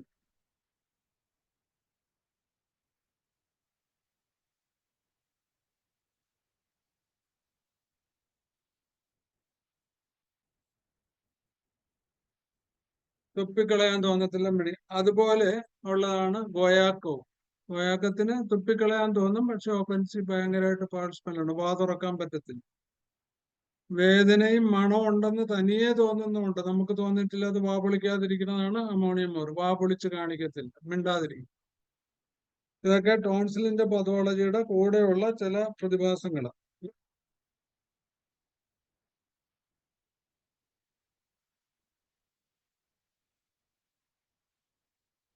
പേഷ്യന്റ് ജില്ലിയാണെങ്കിലും റൈറ്റ് സൈഡ് ടോൺസിൽസ്, റൈറ്റ് സൈഡിൽ വെച്ച് കിടക്കാൻ പറ്റത്തില്ല, സിബിലിറ്റി കോൺസ്റ്റിറ്റ്യൂഷനിലാണ്, ഹോട്ട് ഡ്രിങ്ക്സ് കഴിക്കാൻ പറ്റത്തില്ല, ഭയങ്കര ക്ഷീണമുണ്ട്, അൾസറേഷൻ ടോൺസിൽസ് ഉണ്ട്, ഫൈറ്റുലക്കയ്ക്ക്. ഇപ്പം മെർസോളിന്റെ കൂടെ കമ്പയർ ചെയ്യാവുന്ന ഒരു മെഡിസിനാണ് ഫൈറ്റുലക്ക. അത് റൈറ്റ് സൈഡാണ് കൂടുതൽ എഫക്ട് ചെയ്യുന്നത്. നമുക്ക് ഈ സ്നേക്ക് പോയിസണിങ്ങിൽ ഒരു മെഡിസിൻ ഉണ്ട് ഇപ്പൊ, ലാക്കനൈനം, ലാക്കസിസ്, ബോത്രോപ്സ്, ലാപ്പിസ്കോർ. ഇതിന്റെ കൂട്ടത്തിൽ വരുമ്പം ലാക്കസിസ് സിംറ്റം ലെഫ്റ്റ് സൈഡാണ്, ലെഫ്റ്റ് സൈഡ് വെക്കുമ്പോൾ അഗ്രവേഷൻ ഉണ്ട്. ഈ സിംറ്റംസ് മുഴുവൻ റൈറ്റ് സൈഡഡ് ആണെങ്കിൽ ക്രോട്ടാലസ് കാസ്കവര ആണ് അതിന്റെ ഫോളോ അപ്പ് മെഡിസിൻ. ടോൺസിലൈറ്റിസിന്, ടോൺസിലർ കംപ്ലൈന്റും ആസ്മയ്ക്കും കാസ്കവരയാണ്. അതർവൈസ് ഹാർട്ട് റിലേറ്റഡ് കംപ്ലൈന്റ്സ് ആണെങ്കിൽ ക്രോട്ടാലസ് വോൾഡേഴ്സ്. എല്ലാം സ്നേക്ക് പോയിസണിൽ പെട്ടിട്ടുള്ള മെഡിസിൻസ്.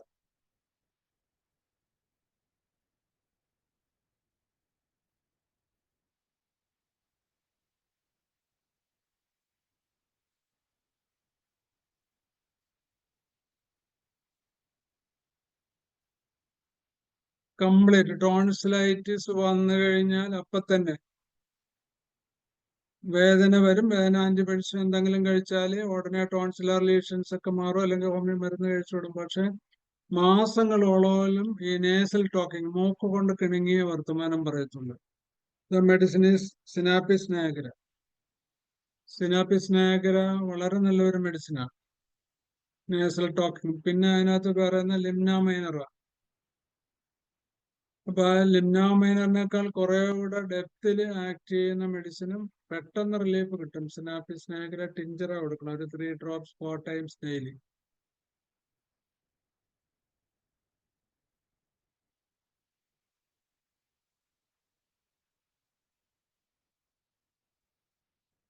ദെൻ ഏജ്ഡ് ആയിട്ടുള്ള ഏതെങ്കിലും സ്പൈനൽ പതോളജി ഉള്ള, പരാലിസ് ടെൻഡൻസി ഉള്ള, അല്ലെങ്കിൽ പെയിന്റേഴ്സിൽ വരുന്ന ടോൺസിലൈറ്റിസ് ഉണ്ട്. അതിനകത്ത് വെള്ളം കുടിക്കാൻ പറ്റും, വേദന ഉണ്ടാകും, അൾസർ ഉണ്ടാകും, മാസീവ് കൺജഷൻ ഉണ്ടാകും. പക്ഷെ കഞ്ഞി കുടിച്ചു കഴിഞ്ഞാൽ വെള്ളം ഇറങ്ങിപ്പോവും, ചോറ് കക്കി പുറത്തു വരും. ആസ്ലൈ അവർക്ക് കഴിക്കാനേ പറ്റത്തില്ല. Solid food come back in to the mouth. പ്ലംബമെറ്റിന്റെ ഒരു സിംറ്റം, അതിന്റെ ഒരു കോൺസ്റ്റിറ്റ്യൂഷൻ. അതർവൈസ് അതില്ലാതെ തന്നെ നമുക്ക് കിട്ടുവാണെങ്കിൽ ഈ സിംറ്റംസ് കക്കി വെക്കും, ഛർദിലല്ലത്. അതാണ് പ്ലംബമെറ്റിന്റെ ടോൺസിലൈറ്റിസ്.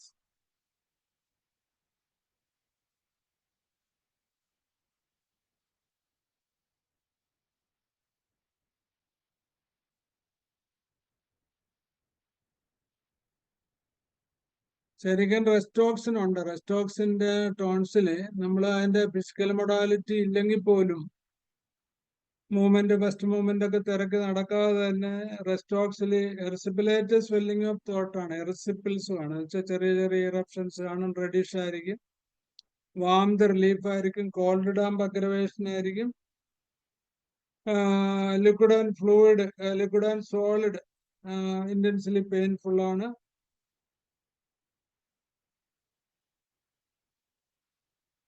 റെസ്റ്റോക്സിന്റെ മൊഡാലിറ്റി ഉണ്ടെങ്കിൽ നമുക്ക് കൊടുക്കാം.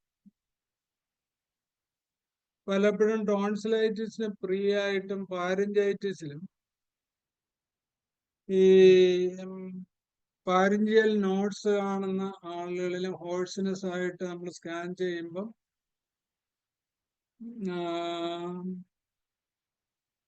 നൊഡ്യൂൾ ഉണ്ടെന്ന് കണ്ടെത്തുകയോ ഓപ്പറേഷൻ അഡ്വൈസ് ചെയ്യുമ്പോൾ ഒത്തിരി ഹോമിയോ ഡോക്ടർമാരുടെ അടുത്ത് വരുന്ന കേസസ് ഉണ്ടാവും. അതില് നമുക്ക് കമ്പാരിറ്റീവ്ലി എനിക്ക് 2-3 അനുഭവങ്ങൾ കിട്ടിയിട്ടുണ്ട്. കാര്യം എം ടി സോളായെങ്കിലും അഗ്രവേഷൻ ഉള്ളു, സോളിഡിലും ലിക്വിഡിലും ഇല്ല. ഇപ്പൊ എം ടി സോളോയിങ്ങില് അഗ്രവേഷൻ ഉള്ള ഒരു മെഡിസിനാണ് ലാക്കസിസ്. പക്ഷെ നിർഭാഗ്യം കൊണ്ട് ഈ സിസ്റ്റ് ഉള്ളത്, നോഡുള്ളത് റൈറ്റ് സൈഡിലാണ്.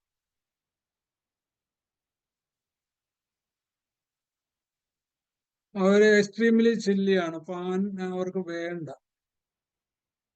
ഇപ്പൊ ലാക്കസിസ് ഔട്ടായി പോയി റൈറ്റും ആണ്, പക്ഷെ എം ടി സോളായി. ദ മെഡിസിൻ ഇസ് ബെറേറ്റ കാർ. ഇപ്പൊ ബെറേറ്റ കാറിനും ലാക്കസിസിനുമാണ് റൈറ്റും ലെഫ്റ്റും ആയിട്ടുള്ള എം ജി സോളോയിങ്ങിൽ അഗ്രവേഷൻ.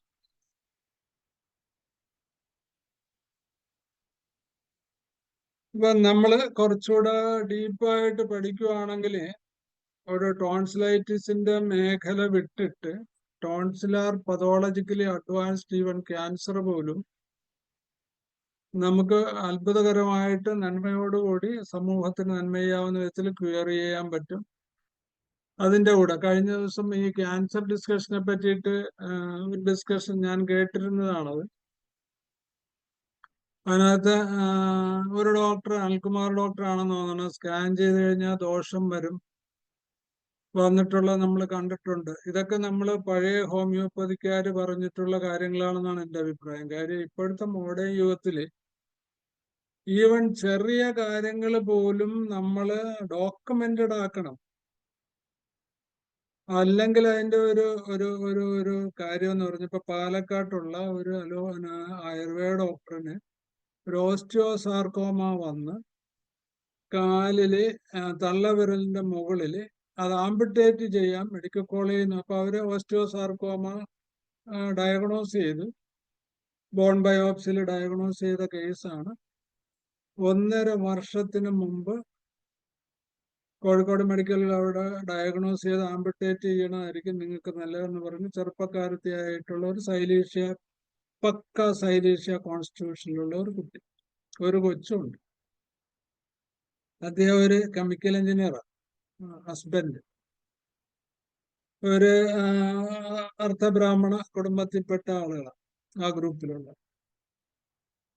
അവരത് കഴിയുമ്പോഴത്തേട്ടില് ഫേമസ് ആയിട്ടുള്ള ഒരു ഗവൺമെന്റ് റെക്കഗ്നൈസ് ഉള്ള റെപ്യൂട്ടഡ് ആയിട്ടുള്ള ഒരു ആയുർവേദ ഹോസ്പിറ്റലിൽ കിടന്ന് ചികിത്സിച്ച് 1.5 കൊല്ലം. പക്ഷേ നിർഭാഗ്യം എന്ന് പറയട്ടെ, ഒരിക്കൽ പോലും ആ അൾസർ പുറത്തില്ല. അൾസർ കൂടെ ഡീപ്പായി എങ്കിലും കുറച്ച് വേദന കുറഞ്ഞു, കുറച്ച് വേദന കൂടി എന്നൊക്കെ പറയുന്നുണ്ട്.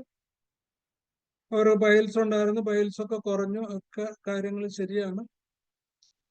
അത് കുറെ കൂടെ മോശമായി. അപ്പം അവരെന്നെ തിരക്കി വന്നു, എൻ്റെ അടുത്ത് വന്നത്. ഞാനൊരു സൈലീഷ്യ വണ്ണം ഒരു ഡോസ് കൊടുത്ത് സൈലീഷ്യയുടെ കോൺസ്റ്റിറ്റ്യൂഷൻ വെച്ചിട്ട് എൻ്റെ അപ്പിയറൻസും ഡിസ്ചാർജ് വെച്ചിട്ട് ഞാനൊരു ചിനീഷ്യ വെറ്റ് പാക്ക് പുറത്തിടാൻ കൊടുത്തു. വേറെ നമ്മൾ സാധാരണ കൊടുക്കാനുള്ള മക്കളാലേവൊന്നും കൊടുത്തില്ല. 15 ദിവസം മെഡിസിൻ കൊടുത്തു. ഞാൻ അവർക്ക് ഒന്ന് സ്കാൻ ചെയ്യാൻ പറഞ്ഞൊരു പെറ്റ് സ്കാൻ ചെയ്യാൻ വന്നപ്പോൾ അവരുടെ അപ് ടു 2 കാലിലും മെറ്റാസ്റ്റൈസിസ് ഉണ്ടായി. അപ് ടു പെൽവിസ് വരെ എൻറ്റയർ മെറ്റാസ്റ്റൈസിസ്. ലങ് നൊഡിയോളുണ്ട്. ക്വസ്റ്റ്യൻ മാർക്ക് ഇട്ടിരിക്കുകയാണ്, മെറ്റ് ക്വസ്റ്റ്യൻ മാർക്ക് ഇട്ടിരിക്കുക.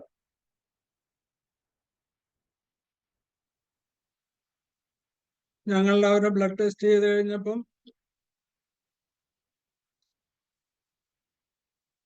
LDH ഒത്തിരി കൂടുതലാണ്. LDH ഒരു നമ്മൾ ബോൺ ഡെൻസിറ്റി ഇൻഫെക്ഷന് CAയിൽ ഒരു ടെസ്റ്റ് നല്ലതാണ്. വളരെ സ്പെസിഫിക് ഇല്ലെങ്കിലും 15.3 ലങ് ലീഷൻസ്, അത് ഹൈലി പോസിറ്റീവായി. പ്ലേറ്റ്ലെറ്റ്സ് കുറഞ്ഞ് എല്ലാം കൂടി. അപ്പം നമ്മൾ അത്രയും വലിയ റിപ്പോർട്ടഡ് സ്ഥാപനത്തിൽ എന്തുകൊണ്ട് അവരൊന്ന് റിവ്യൂ ചെയ്തില്ല?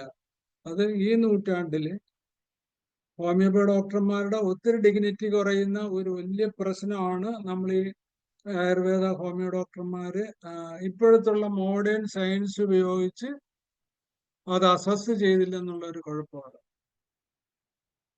അവരുടെ അൾസർ ഒരു 10% ഇമ്പ്രൂവ് ചെയ്തു 15 ദിവസം കൊണ്ട്. ഞാൻ അവർക്ക് പിന്നെ ക്ലാലേവ 3X കൂടെ കൊടുത്തു. ബോൺ പെയിൻ സ്റ്റില്ലിഞ്ചിയ കൊടുത്തു. സ്റ്റില്ലിഞ്ചിയയിൽ കവർ ചെയ്യുന്നുണ്ട്. പിന്നെ 15 ഡേയ്സ് മെഡിസിൻ കൊടുത്ത് വിട്ടിരിക്കുക. വെജിറ്റേറിയൻ ആണെങ്കിൽ അവരെ കൊണ്ട് മുട്ട കഴിപ്പിച്ചു മോഡേൺ മെഡിസിൻകാര്. ഇപ്പൊ ഞാനിപ്പോ മുട്ടയൊക്കെ ഒഴിവാക്കി പ്യുവർ വെജിറ്റേറിയൻ ആയിട്ട് പോകുന്നുണ്ട്. അതിന്റെ പ്രൊഗ്നോസിസ് എന്താന്ന് നമുക്ക് പറയാൻ പറ്റത്തില്ല. കാര്യം 4th സ്റ്റേജ് ആണ്, മൾട്ടിപ്പിൾ മെറ്റാസ്റ്റൈസിസ് ആയി. ഇതാണ് മോഡേൺ മെഡിസിനിലുള്ള ആളുകൾ നമ്മളെ പറ്റി ആക്ഷേപിക്കുന്ന കാര്യം. നമ്മളെ സംബന്ധിച്ചിടത്തോളം അത് ചെയ്യുമെങ്കിൽ ഒരു വലിയ നന്മയുള്ള ഒരു കാര്യം. നമുക്കാണെങ്കിലും നമ്മളുടെ ഡയഗ്നോസിസോ നമ്മുടെ അപ്രോച്ചോ നമ്മുടെ മെഡിസിനോ കൊണ്ട് നമുക്ക് ഹെൽപ്പ് ചെയ്യാൻ അവർക്ക് ഗുണം ചെയ്യുന്നില്ലെന്ന് കണ്ടാൽ ആ സ്റ്റേജിൽ ആ പേഷ്യന്റ് ഒന്നെങ്കിൽ നമ്മളെ ഇട്ടിട്ട് പോകും, ഇല്ലെങ്കിൽ നമുക്ക് ഒരു എക്സ്പെർട്ട് ഒപ്പീനിയൻ തേടാൻ പറ്റും, ബോധവൽക്കരിക്കാൻ പറ്റും, നമുക്ക് ഫോളോ അപ്പ് ചെയ്യാൻ പറ്റും. അപ്പൊ അതിനകത്ത് ഈ ക്യാൻസർ ആന്റിജൻസിന്റെ ടെസ്റ്റ് കൊണ്ട് റിവ്യൂ ചെയ്യുക. 3 മാസമോ 4 മാസമോ ഒക്കെ കൂടുമ്പം നമ്മള് ഇപ്പൊ ഒത്തിരി അഡ്വാൻസ്ഡ് ആയിട്ടുള്ള ആന്റിജൻ ടെസ്റ്റുകളുണ്ട്, ബ്ലഡ് ടെസ്റ്റുകളുണ്ട്. അത് വെച്ച് അസസ് ചെയ്യണം. പേഷ്യന്റ് ചെയ്യണ്ടെന്ന് പറഞ്ഞാൽ നമ്മൾ നിർബന്ധിച്ച് ചെയ്യിച്ച് അസസ് ചെയ്ത് റെക്കോർഡ്സ് ഉണ്ടാക്കണം.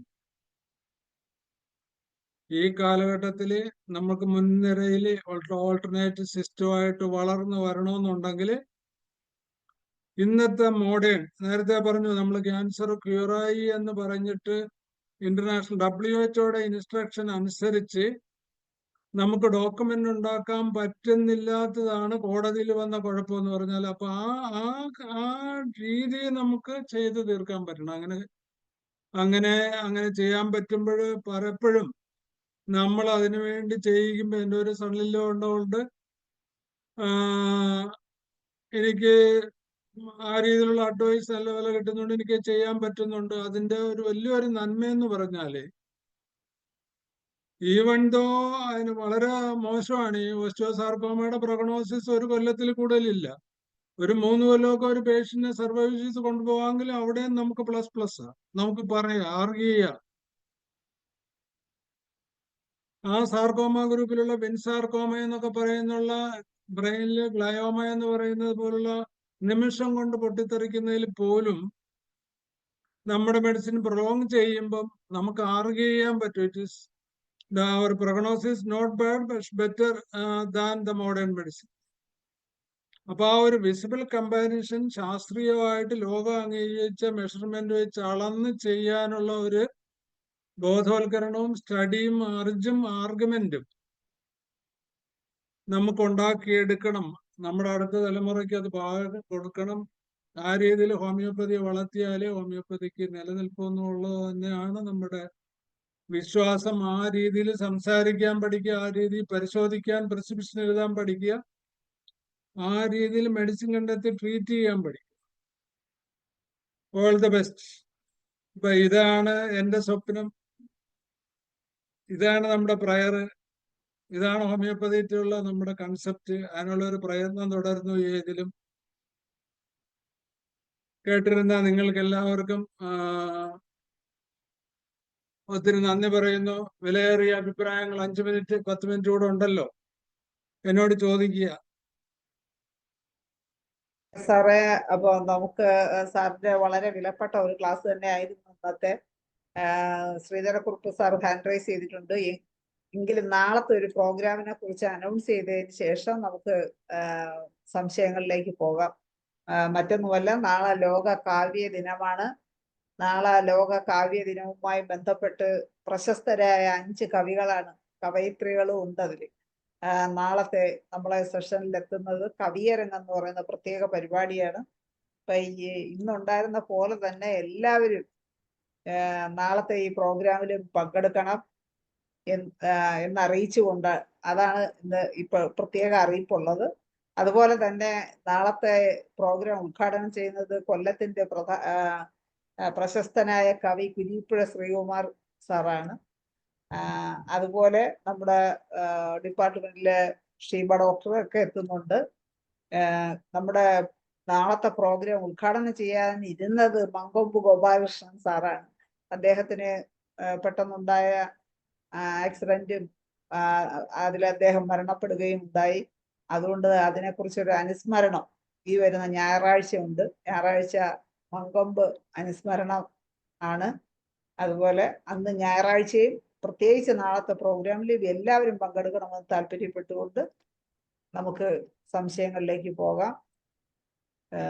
ശ്രീധരക്കുറുപ്പ് സാറാണ് ആദ്യം ഹാൻഡ് റൈസ് ചെയ്തിരിക്കുന്നത്. സാറെ അൺമ്യൂട്ട് ചെയ്ത് സംസാരിച്ചു. ഡോക്ടർ മധുസൂദന പണിക്കർ, കൊള്ളാം. താങ്കളുടെ ഐഡിയയോട് ഞാൻ യോജിക്കുന്നു. കാരണം ഇന്ന് നമുക്ക് ഏറ്റവും കൂടുതൽ വേണ്ടിയത് എവിഡൻസ് ബേസ്ഡ് ആണ്. അത് ലാക്ക് ചെയ്ത് ആരും സമ്മതിക്കുകയില്ല. അതായത് ഈ സയന്റിഫിക് വേൾഡിൽ നമ്മൾ എത്ര രോഗങ്ങൾ കുറച്ചെന്ന് പറഞ്ഞാലും അതിന് എവിഡൻസ് ഇല്ലെങ്കിൽ അതിനൊരു വിലയില്ല. ഞാൻ ഒരിക്കൽ ഒരു ഹോമിയോപ്പതി ഡോക്ടറെ കണ്ടു. ഇപ്പോഴല്ല, 10-40 വർഷം മുമ്പാ. എന്താ രോഗം ചികിത്സിക്കുന്നതെന്ന് ചോദിച്ചു. എന്നാലും പുള്ളി ഓളയിലൊന്നും പോയില്ല. ഞാൻ ക്യാൻസർ മാത്രം ചികിത്സിച്ചു. നിങ്ങൾ എങ്ങനെയാണ് ഡയഗ്നോസ് ചെയ്യുന്നതെന്ന് ചോദിച്ചു. അതെനിക്ക് കാണുമ്പോൾ അറിയാവും. ഇങ്ങനെയൊന്നും പറഞ്ഞിട്ടൊരു കാര്യം ഈ സയന്റിഫിക് വേൾഡിൽ ആരും നമ്മളെ അപ്രൂവ് ചെയ്യല. അതുകൊണ്ട് ഡോക്ടർ പറഞ്ഞ ആ കാര്യത്തോട് ഇത് എവിഡൻസ് ബേസ്ഡ് വേണം എന്നുള്ള നിർബന്ധമുള്ള കൂട്ടത്തിലാണ് ഞാനും. പിന്നെ ഡോക്ടർ പറഞ്ഞ ഈ ഇന്നത്തെ ക്ലാസ് വളരെ ഉഗ്രമായിരുന്നു, സത്യമായിട്ടും. കാരണം എന്നാണെന്ന് ചുമ്മാ പോഴ്ത്താൻ പറയുന്നല്ല കേട്ടോ. അതായത് തന്നെ എന്നും ഇന്ന് പ്രത്യേകിച്ച് ഞാൻ പറഞ്ഞതാ, എന്നും ഞാൻ കയറാറില്ലല്ലോ. അതുകൊണ്ട് ഞാൻ കണ്ടതിലൊക്കെ വളരെ നന്നായിരിക്കുന്നു. Keep it up. അതായത് പതോളജി, വിന്യാസം, അതുപോലെ തന്നെ അതിൻ്റെ ഈ കമ്പാരിറ്റീവ് മെറ്റീരിയ, ഓരോ മെഡിസിനും കമ്പയർ ചെയ്ത് ഗ്രൂപ്പ് ഇത് ഡിഫറൻഷിയേറ്റ് ചെയ്ത് പറയാൻ എന്താ ചുമ്മാ ഒന്നും പഠിക്കാൻ പറ്റിയല്ലേ. ഇത് ശരിക്ക് എല്ലാം കൂടെ ഇരുന്ന് പഠിച്ചെങ്കിൽ മാത്രമേ ഇത്രയൊക്കെ പറയാൻ പറ്റുള്ളൂ. അതുകൊണ്ട് thank you very much. Keep it up. ഇതൊക്കെ ഒരു പുസ്തക രൂപത്തിൽ എഴുതിയാൽ വളരെ നല്ലതാണ്. ഞാൻ എൻ്റെ ഒരു 55 കേസ് ഞാൻ ഈ അടുത്ത കാലത്ത് ഒരു പുസ്തകമാക്കിയിട്ടുണ്ട്. മൈ എക്സ്പീരിയൻസ് ഇൻ ഹോമിയോപ്പതി എന്ന് പറഞ്ഞ്. ഇതൊക്കെ പുസ്തക രൂപത്തിലാക്കിയാൽ അതും വരും ജനറേഷനിൽ, പ്രത്യേകിച്ച് പുതിയ ആൾക്കാർക്ക് ഇത് പഠിക്കാൻ വളരെയധികം പ്രയോജനം ചെയ്യും. അതുകൊണ്ട് ചെയ്യാം സാർ, ചെയ്യാം. സാറ് പറഞ്ഞതിനോട് ഞാൻ പറയുവാണ്, പണ്ട് 80 കാലഘട്ടത്തില് ഉം. പട്ടേൽ സാറിന്റെ റിവിഷൻ ടു കെന്റ് റെപ്പർട്ടറി എന്ന് പറഞ്ഞിട്ട് അദ്ദേഹം കെന്റ് റെപ്പർട്ടറിയിലുള്ള തെറ്റ് തിരുത്തിയിട്ട് അദ്ദേഹത്തിന്റെ ഒരു റെപ്പർട്ടറി ഇറക്കിയായിരുന്നു. ഞാനും മേടിച്ച അത് അതെ സാറേ. അപ്പൊ അന്ന് അത് റെപ്പർട്ടറി വാങ്ങിക്കുന്നവർക്ക് വേണ്ടിയിട്ട് ഒരു ക്ലാസ് വെച്ചു. അന്ന് പട്ടേൽ സാറ് ക്യാൻസർ കണ്ടുപിടിക്കുന്ന ഒരു വഴി, കാർസിനോസിൻ കൊടുക്കുമ്പോൾ ഏതെങ്കിലും ഒരു സിംറ്റം റിലീഫ് ഉണ്ടെങ്കിൽ ക്യാൻസർ ആണെന്ന് സംശയിക്കാം, ക്യാൻസർ ആയിരിക്കും മോസ്റ്റ്. അദ്ദേഹത്തിനെ പോലുള്ള ഒരു ദിവ്യജ്ഞനായുള്ള ഒരു ഹോമിയോ ഡെഡിക്കേറ്റഡ് ഡോക്ടർക്ക് അത് മനസ്സിലായി. ആ കാലമൊക്കെ പോയി സാറേ, അല്ലേ? അതെ അതെ, ഞാനും അത് അത് തന്നെയാ പോയി. പറയുന്നത്. അതാ താങ്കളോട് 100% ഞാൻ യോജിക്കുന്നു. കാരണം താങ്ക് യു സാർ. ഞാനൊരു വലിയ ഹോസ്പിറ്റലിന്റെ ഇൻചാർജായിട്ട്, അതായത് സാർ മദർ ആൻഡ് ചൈൽഡിന്റെ ഒരു പ്രോഗ്രാമിന് തിരുവനന്തപുരത്ത് ഒരു പേപ്പർ പ്രൊഡ്യൂസ് ചെയ്യാൻ നോക്കിയപ്പം, ഏറ്റവും വലിയ സാർ സെൻട്രൽ റിസർച്ച് ഇൻസ്റ്റിറ്റ്യൂട്ടായ കോട്ടയത്ത് എന്ന് നോക്കിയപ്പം ഒരു പേപ്പർ പോലും എവിഡൻസ് ബേസ്ഡ് ആയിട്ട് ഉണ്ടാക്കി കാണിക്കാൻ പറ്റിയില്ല. പക്ഷേ ഇന്ന് ഡോക്യുമെന്റഡ് ആയിട്ട്. ഡോക്യുമെന്റ് ആയിട്ടില്ല. പക്ഷെ ഇന്ന് അവിടെ ഏതൊരു കേസ് അന്ന് മുതൽ ഞാൻ തീരുമാനിച്ചു, ഇനി മുതൽ ഇവിടെ എവിഡൻസ് ഇല്ലാതെ പറ്റിയതാണ്. അന്ന് മുതലുള്ള എല്ലാ കേസ് റെക്കോർഡുകളും എവിഡൻസ് ബേസ്ഡ് ആണ്. കുറിച്ച് ഇപ്പോഴും ചെയ്യുന്നുണ്ടോ എന്ന് എനിക്കറിയാൻ മേല. ഞാൻ പോരുന്നിടം വരെ ചെയ്യുന്നുണ്ടായിരുന്നു. ഇഷ്ടം പോലെ പേപ്പറുകൾ പ്രൊഡ്യൂസ് ചെയ്യാനുള്ള കാര്യങ്ങൾ അവിടെ ഉണ്ട് എന്ന് പറഞ്ഞിട്ട് എല്ലാവരും അതിനുവേണ്ടി ശ്രമിച്ചെങ്കിൽ മാത്രമേ ഉള്ളൂ അതെ നമുക്ക് അതെ സമൂഹത്തിൽ നമുക്ക് വളരാൻ പറ്റുന്നതും നമ്മളെ അംഗീകരിക്കണമെങ്കിലും. കാരണം ഇവിടെ സമയം പോകുന്നതുകൊണ്ട് ഇവിടെ ഡോക്ടർ ശൈലജ അങ്ങോട്ടും ഇങ്ങോട്ടും നോക്കുന്നതുകൊണ്ട് ഞാൻ തൽക്കാലം നിർത്തുക. ഇല്ല സാറേ, അങ്ങനെയുള്ളവരുടെ സജഷൻസ് വളരെ ഇമ്പോർട്ടൻറ്റ്. വേറൊരു നന്മ എന്ന് പറഞ്ഞപ്പോഴും നമ്മുടെ പേനാത്തുമ്പിൽ ഈ എക്സാമിനേഷൻസ് ഒക്കെ കിട്ടും. പണ്ടത്തെ പോലെ വിഷമേ ഇല്ല. ഇപ്പൊ ഒരു ടിഷ്യൂ ബയോപ്സിയോ ബോൺ ബയോപ്സിയോ അല്ലെങ്കിൽ ബോൺ മാരോ സ്റ്റഡിയോ ഒക്കെ പോലും തന്നെ നമ്മള് നല്ല ലാബറട്ടറിക്ക് എഴുതിയാൽ അവർ ചെയ്ത് നമുക്ക് റിസൾട്ട് തരും. അപ്പൊ അതൊരു വലിയ നന്മയാണ്. കാര്യം പലപ്പോഴും നമുക്ക് ക്യാൻസർ ഒക്കെ നമ്മുടെ ചെറിയ ഈ ടേബിളിൽ പോലും ഡയഗ്നോസ് ചെയ്യാൻ പറ്റും ഫസ്റ്റില്. അതൊക്കെ ഒരു ഭാഗ്യമല്ലേ സാർ? തീർച്ചയായിട്ടും ആണ്. തീർച്ചയായിട്ടും ഡോക്ടറെ, ഇതുപോലെയുള്ള ടെക്നിക്കെല്ലാം ഈ യുവതലമുറയ്ക്ക് പറഞ്ഞു കൊടുക്കുന്നതിന് അങ്ങേറ്റത്തെ അതെ. സന്തോഷം. Thank you, a big salute, congratulation. Okay ഞാൻ സാർ, താങ്ക് യു പറയുന്നത് സാർ. ചുമ്മാ പറയുന്നതല്ല കേട്ടോ. അല്ല സാറേ, അതൊരു എനിക്കറിയാം സാർ അങ്ങനെ വെറുതെ പറയത്തില്ലെന്നറിയാം. ഓക്കെ നമ്മുടെ ഓക്കെ ശ്രീധരക്കുറുപ്പ് സാറേ, സന്തോഷം. ഓക്കെ, സാറിന്റെ നല്ല വാക്കുകൾ, സാറിന്റെ നല്ല വാക്കുകൾക്ക് ഒരു കാര്യം കൂടി ഞാൻ ഒന്ന് പറഞ്ഞോട്ടെ. ഞാൻ നേരത്തെ ലോക കാവ്യ ദിനവുമായിട്ട് ബന്ധപ്പെട്ട പരിപാടി തെറ്റായി നാളെ എന്ന് പറഞ്ഞു. നാളെയല്ല, മറ്റന്നാൾ വെള്ളിയാഴ്ചയാണ്. മറ്റന്നാളാണ് കാവ്യദിനവുമായി ബന്ധപ്പെട്ട പ്രത്യേക പരിപാടി കവിയരൻ. മറ്റന്നാളാണ്. മങ്കം അനുസ്മരണം ഞായറാഴ്ചയുമാണ്. അത് ശരിയായി എല്ലാവരും തിരുത്തി അറിയിക്കുകയാണ്. മറ്റന്നാളാണ്, വെള്ളിയാഴ്ച. അപ്പൊ എല്ലാവരും പങ്കെടുക്കുക. അതും ഒരു വിജയമാക്കി തീർക്കുക. നമുക്ക് സബ്ജക്റ്റ് പോലെ ഇതുപോലെ ഹോമിയോപ്പതി വിഷയങ്ങൾ പോലെ പ്രധാനമുള്ളതാണ് നമ്മുടെ സമൂഹത്തിൽ നടക്കുന്ന ഏതൊരു കാര്യവും. അതുപോലെ നമ്മൾ IFPH എല്ലാ ഈ പ്രത്യേക ദിനങ്ങളും നമ്മൾ ആഘോഷിക്കുന്നതിന്റെ ഭാഗമായിട്ടാണ് മറ്റന്നാൾ ലോക കാവ്യദിനം, കവിയരങ്ങ് എല്ലാം സംഘടിപ്പിച്ചിരിക്കുന്നത്. എല്ലാവരും അതിൽ പങ്കെടുത്ത് വിജയിപ്പിക്കും വെള്ളിയാഴ്ച. ഓക്കെ. അപ്പൊ ഇനി ആർക്കെങ്കിലും സാറിനോട് എന്തെങ്കിലും സംശയങ്ങളോ സാറിനുള്ള ഇത് ക്ലാസിന്റെ അഭിപ്രായങ്ങളോ പറയാനുണ്ടെങ്കിൽ ഒരു 2 മിനിറ്റ് കൂടെ ഉണ്ട്. ആർക്കെങ്കിലും എന്തെങ്കിലും പറയാനുണ്ടോ? ആരും പറയാനില്ലെങ്കിൽ ഞാനൊരു കേസ് പറയാം. എൻ്റെ തന്നെ, എൻ്റെ കൊച്ചിലെ ചെറുപ്പത്തിലെ എൻ്റെ ചേച്ചിക്ക് ടോൺസിലൈറ്റിസ് വന്നു. അന്നേരം എൻ്റെ ഒരു ചിറ്റപ്പൻ ഡോക്ടർ അയ്യപ്പൻ പിള്ള എന്ന് പറയും. പുള്ളി ഹോമിയോപ്പതി കഴിഞ്ഞ MBBS കഴിഞ്ഞ പുള്ളി കോട്ടയം മെഡിക്കൽ കോളേജിൽ കൊണ്ടുപോയിട്ട് അത് ഓപ്പറേഷൻ ചെയ്തു. അത് കഴിഞ്ഞ് എനിക്ക് വന്നപ്പം കുറുപ്പ് സാറുണ്ട്, നമ്മുടെ പുരുഷോത്തമ കുറുപ്പ് സാർ. പുള്ളി ബെറൈറ്റ കാറും മെർസോഡും മാത്രമാണ്. പിന്നെ അത് വന്നിട്ടേ. മീശയുള്ള കുറുപ്പ് സാർ അല്ലേ? അതന്നെ, മീശക്കുറുപ്പ്. അമ്മാവനാ. കോട്ടയത്ത് ജൂറിസ്റ്റ് ആയിരുന്നു പഠിപ്പിച്ചിരുന്നത്. അതെ, ജൂറിസ്റ്റ്. ഈ അയ്യപ്പൻ നായർ സാറും എന്നെ പഠിപ്പിച്ചിട്ടുള്ള. പുള്ളി എൻ്റെ ചേച്ചിക്ക്, പുള്ളി അന്ന് കോട്ടയത്ത് മെഡിക്കൽ കോളേജിൽ സർവീസ് ചെയ്തുകൊണ്ടിരിക്കുക. അന്ന് പുള്ളി എൻ്റെ ചേച്ചിയുടെ ടോൺസിലൈറ്റിസ് ഓപ്പറേറ്റ് ചെയ്തു. പക്ഷേ എനിക്ക് ചെയ്യേണ്ടി വന്നില്ല. ഒരു മാസം 2 മാസം കൊണ്ട് പറഞ്ഞു. താങ്ക് യു ഫോർ എല്ലാവരുടെയും ഒരു ഇൻഫർമേഷൻ. എൻ്റെ സ്വന്തം അനുഭവം. ഹനുമാൻ മരുന്ന് പ്രൂവ് ചെയ്തു. ഞാൻ DCC കൂടെ സ്വന്തം ചികിത്സിച്ച് പഠിക്കും. അനുഭവത്തിൽ കൂടെ പഠിക്കുന്നു. ബരേറ്റ കാർബും മർക്സോളും. ബരേറ്റ കാർബ് നല്ലൊരു മെഡിസിൻ തന്നെയാണ്. ചില്ലി തണുപ്പ് കൊണ്ട് പെട്ടെന്ന് തണുപ്പ് കൊണ്ടുണ്ടാകുന്ന എല്ലാ ടോൺസിലൈറ്റിസിനും ബരേറ്റ കാർബ് കൊള്ളാം എന്ന് വായിച്ചിട്ടുണ്ട്. മെർസോൾ എങ്ങനെയാ? മർക്സോള് പക്ഷെ കുറച്ച് ഹോട്ടല്ലേ മെഡിസിൻ. രണ്ടും രണ്ട് മയാസം, ഒന്ന് സോറിക്കും ഒന്ന് സിബിലിറ്റിക്കും. സിബിലിറ്റി. ഓക്കെ. മെർസോളിന് ചൂടും തണുപ്പും അഗ്രവേഷനാണ്. ബെറേറ്റ കാർബിന് തണുപ്പാണ് അഗ്രവേഷൻ, ചൂട് തണുപ്പ് മാത്രം. ചില്ലി പേഷ്യന്റ് ആയി, ഈസിലി ക്യാച്ചിങ് കോൾഡ്. ആംഫിതെർമൽ എന്ന് വേണമെങ്കിലും പറയാം. അപ്പൊ നമുക്ക് വൈദ്യ അനിൽകുമാർ ഡോക്ടർ വന്നാലേ അറിയാം നമുക്ക് വൈദ്യപ്പ് ചെയ്യാനുള്ള സമയമാണ്. അല്ല, ഞാൻ കേട്ടോണ്ട് വരായിരുന്നു. ഓക്കെ. അല്ല, എനിക്കൊരു ചെറിയ സംശയം. സാറിനെ ഇഷ്ടമുള്ള ചോദിക്കണം. ഈ വാട്ട് ഈസ് സാറൊന്നും വിളിക്കല്ലേ, അയ്യോ സാറിന്റെ സീനിയർ ഉണ്ട്, ഡോക്ടർ വിളിച്ചാൽ. ഈ ആംബിതെർമൽ എന്ന് പറഞ്ഞ എന്തോ? ടു മച്ച് കോൾഡും ടു മച്ച് ഹോട്ടും പറ്റത്തില്ല. അത് ആംബിതെർമൽ അല്ലല്ലോ. അതാണ് സിബിലിറ്റിക്. അതാണ് സിബിലിറ്റിക്. ആയിക്കോട്ടെ. പക്ഷെ സാറ് ഞാൻ ഹെപ്പാർ സൾഫ് പറഞ്ഞു, നാക്കനേന്യം പറഞ്ഞപ്പോ ഹെപ്പാർ സൾഫ് പറഞ്ഞു. അത് എനിക്ക് നമ്മുടെ ഡോക്ടർ മോഹൻകുമാർ, സാറിന് അറിയാമെന്ന് അറിയണം, നമ്മുടെ ഡോക്ടർ രാഘവൻ നായരുടെ മകൻ, അറിയാമോ, ട്രിവാൻഡ്രത്ത്. അദ്ദേഹം ഒരു ദിവസം ഞങ്ങൾ യാത്രയൊക്കെ പോകുമ്പോൾ ഡിസ്കഷനില് ഈ റിപ്പീറ്റഡ് ആയിട്ട് ഫാരഞ്ചൈറ്റിസ് വരുന്നതിന് ഹെപ്പാർ സൾഫ് എല്ലാം ഒരു ഡോസ് കൊടുക്കാമോ?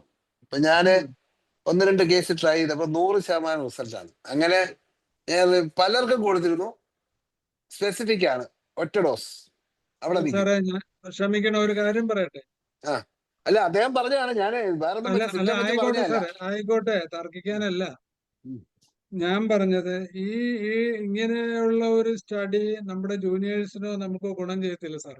ഇല്ല, അത് ഓക്കെ, സാറ് പറഞ്ഞതിന് 100% യോജിക്കുന്നു, യോജിക്കുന്നു. പക്ഷേ സാറ് എനിക്ക് അതിൽ അഭിപ്രായ വ്യത്യാസമുള്ളത്, ട്രിവാൻഡ്രത്ത് ഒരു ഹോസ്പിറ്റലിന് പേരൊന്നും ഞാൻ പറയുന്നില്ല, കിഡ്നി സ്റ്റോണിന് ഇന്ന് CT എടുക്കുന്നു, മറ്റന്നാ വീണ്ടും CT എടുക്കുന്നു. സാർ അതിനോട് യോജിക്കുന്നുണ്ടോ?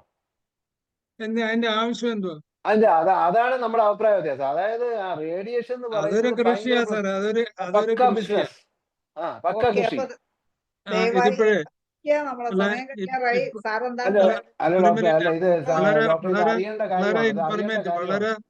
വളരെ ഇൻഫർമേറ്റീവ് ആയിട്ടുള്ള ഒരു കാര്യമാണ് ഞാൻ പറഞ്ഞതിന്. കേൾക്കുന്നവർക്ക് അതിനകത്ത് താല്പര്യം ഉണ്ടെങ്കിൽ ഞാൻ പറയുക. ഇപ്പൊ ഒരു വിവാദമുണ്ട്, നമ്മളുടെ ഒരു മനോജ് ജോൺസന്റെ അതേ ഇന്ത്യൻ സിസ്റ്റം ചെയ്യുന്ന ആളാണ്. പിന്നെ നമ്മുടെ വേറൊരു ഹോമിയോ ഡോക്ടറൊക്കെ ഈ ഇതിനകത്ത് വരുന്നുണ്ടല്ലോ. അപ്പൊ അവരെ ആക്ഷേപിച്ചുകൊണ്ടും അവരെ തിരുത്തിക്കൊണ്ടും ഒക്കെ വേറൊരു ഓൺകോളജി സർജന്റെ ഒരു ക്ലാസ് ഉണ്ട്. അതിനകത്ത് അദ്ദേഹത്തിന് ഈ സർജനോട് ചോദിക്കാം, നമുക്ക് അങ്ങനെ ഒരു കാര്യമില്ല. കാര്യം എന്റെ 4 മക്കളിൽ 3 മക്കളും അലോപ്പതി ഡോക്ടർമാരാ. അപ്പൊ അതുകൊണ്ട് ഞാൻ അതിനകത്ത് പറഞ്ഞു വരുന്ന നമ്മുടെ ഒരു ആർഗ്യുമെന്റ്സിന്റെ ഒരു പ്രസക്തി ഞാൻ പറഞ്ഞത്, ഇപ്പം ഒരു ബ്രസ്റ്റ് ലീഷൻ, ഒരു ചെറിയ ബ്രസ്റ്റ് ലീഷൻ ആയിട്ടുള്ള ഒരു ചെറിയ ആളിനെ 5 മെറ്റാസ്റ്റൈസ് 1.25 കൊല്ലം കൊണ്ട് കോടിക്കണക്കിന് രൂപ എക്സ്പെൻസീവ് ആക്കിയിട്ട് ചെയ്യുന്ന ഇവരിൽ എന്താ ലോജിക്ക്? എന്താ ക്യൂർ? എവിടെയാണ് സ്പെഷ്യലൈസേഷൻ? ഈ ചോദ്യമൊക്കെയാണ് ഇവര് ആരോഗ്യപരമായിട്ട് തിരിച്ചു ചോദിക്കേണ്ടത്. ഈ ആർഗ്യുമെന്റിന് വിധേയമാകുന്ന ഹോമിയോ ഡോക്ടർമാരും ഒക്കെ തിരിച്ച് ഇവരോട് ചോദിക്കേണ്ട കാര്യങ്ങൾ അതാണ്. സാറേ, അപ്പൊ നമുക്ക് ഇതിലൊരു കൺക്ലൂഷൻ എത്തേണ്ടത്, അത്യാവശ്യത്തിന് നമ്മൾ ചെയ്തേ പറ്റൂ. സ്കാനിങ് ആയാലും ഏതായാലും അത്യാവശ്യത്തിനല്ല, അത് ഡെഫിനറ്റ് ആയിട്ട് ചെയ്യണം. പക്ഷേ ഫ്രീക്വന്റ് ആയിട്ട് ഇപ്പൊ അതിനകത്തൊരു പതോളജി ഉണ്ട് ഡോക്ടർ. എന്നാന്ന് പറഞ്ഞാൽ CT സ്കാൻ അല്ല, ഞാൻ പറഞ്ഞ ഇപ്പൊ ഒരു ടിപ്പിക്കൽ നമുക്ക് ചെയ്യേണ്ട, എനിക്ക് 1-2 അവസ്ഥ ഉണ്ടായിട്ടുണ്ട്. ഒന്ന്, ഒബ്സ്ട്രക്റ്റീവ് ജോണ്ടിസിൽ 32% സെറംബിൽ റൂബിനുള്ള ഒരു ക്രോണിക് ലിവർ ഹെപ്പറ്റൈറ്റിസ് C ക്യാൻസറില് അലോപ്പതി ഉപേക്ഷിച്ചപ്പോ എൻ്റെ അടുത്ത് വന്ന് എന്തെങ്കിലും ചെയ്യാവോ ഡോക്ടറെ എന്ന് പറഞ്ഞ് വന്നപ്പോൾ ഞാൻ അവർക്ക് ഒരു 20 പൗഡർ കൊടുത്തിട്ട്, ഞാൻ കൊടുത്തത് കാലിക്ലോറാ, കാലിക്ലോർ ഒരു കാലിക്ലോർ കൊടുത്തിട്ട് അവരോട് പറഞ്ഞു 3 ദിവസം കഴിയുമ്പോൾ നിങ്ങൾ ഒന്ന് HB ഇത് നോക്കണം, സെറം ബിലിറൂബിൻ LFT നോക്കണം. ഒരു പോയിന്റ് എങ്കിലും കുറഞ്ഞിട്ടുണ്ടെങ്കിൽ നമുക്കൊരു സ്കോപ്പ് ഉണ്ട്. അപ്പൊ അതിന് 3-ാമത്തെ ദിവസം ചെയ്തപ്പം 1 കുറഞ്ഞു. ആ പേഷ്യന്റ് ഇപ്പോഴും ഉണ്ട്. ഇപ്പൊ 18 പക്ഷെ 6 മാസമായി 18 കൂടുന്നില്ല. ഗ്രാജുവലി ലിവർ ഫംഗ്ഷൻ ഒക്കെ ബെറ്റർ ആയി. Patient survive. അയാളുടെ കാര്യം നോക്കി അയാൾ പോകുന്നുണ്ട്. അപ്പൊ അങ്ങനെയുള്ള ചിലപ്പം ക്രിട്ടിക്കൽ ആയിട്ടുള്ള ഒരു കാര്യങ്ങൾ ചിലപ്പോ 1-2 ചെയ്യാൻ വരും. അതിന് ലോജിക്കും കാണും. പക്ഷെ അല്ലാതെ ഇതങ്ങനല്ല, ഒത്തിരി ചുമ്മാ പോകുന്ന ഒരു കിഡ്നി പേഷ്യന്റിനെ സാറേ ഷോർട്ട് ദയവായി പേഷ്യന്റിനെ ചുമ്മാ സഹകരിക്കുക. വിളിച്ചിരിക്കുക. നമ്മളെ സമയം ഒരുപാട് കഴിഞ്ഞു.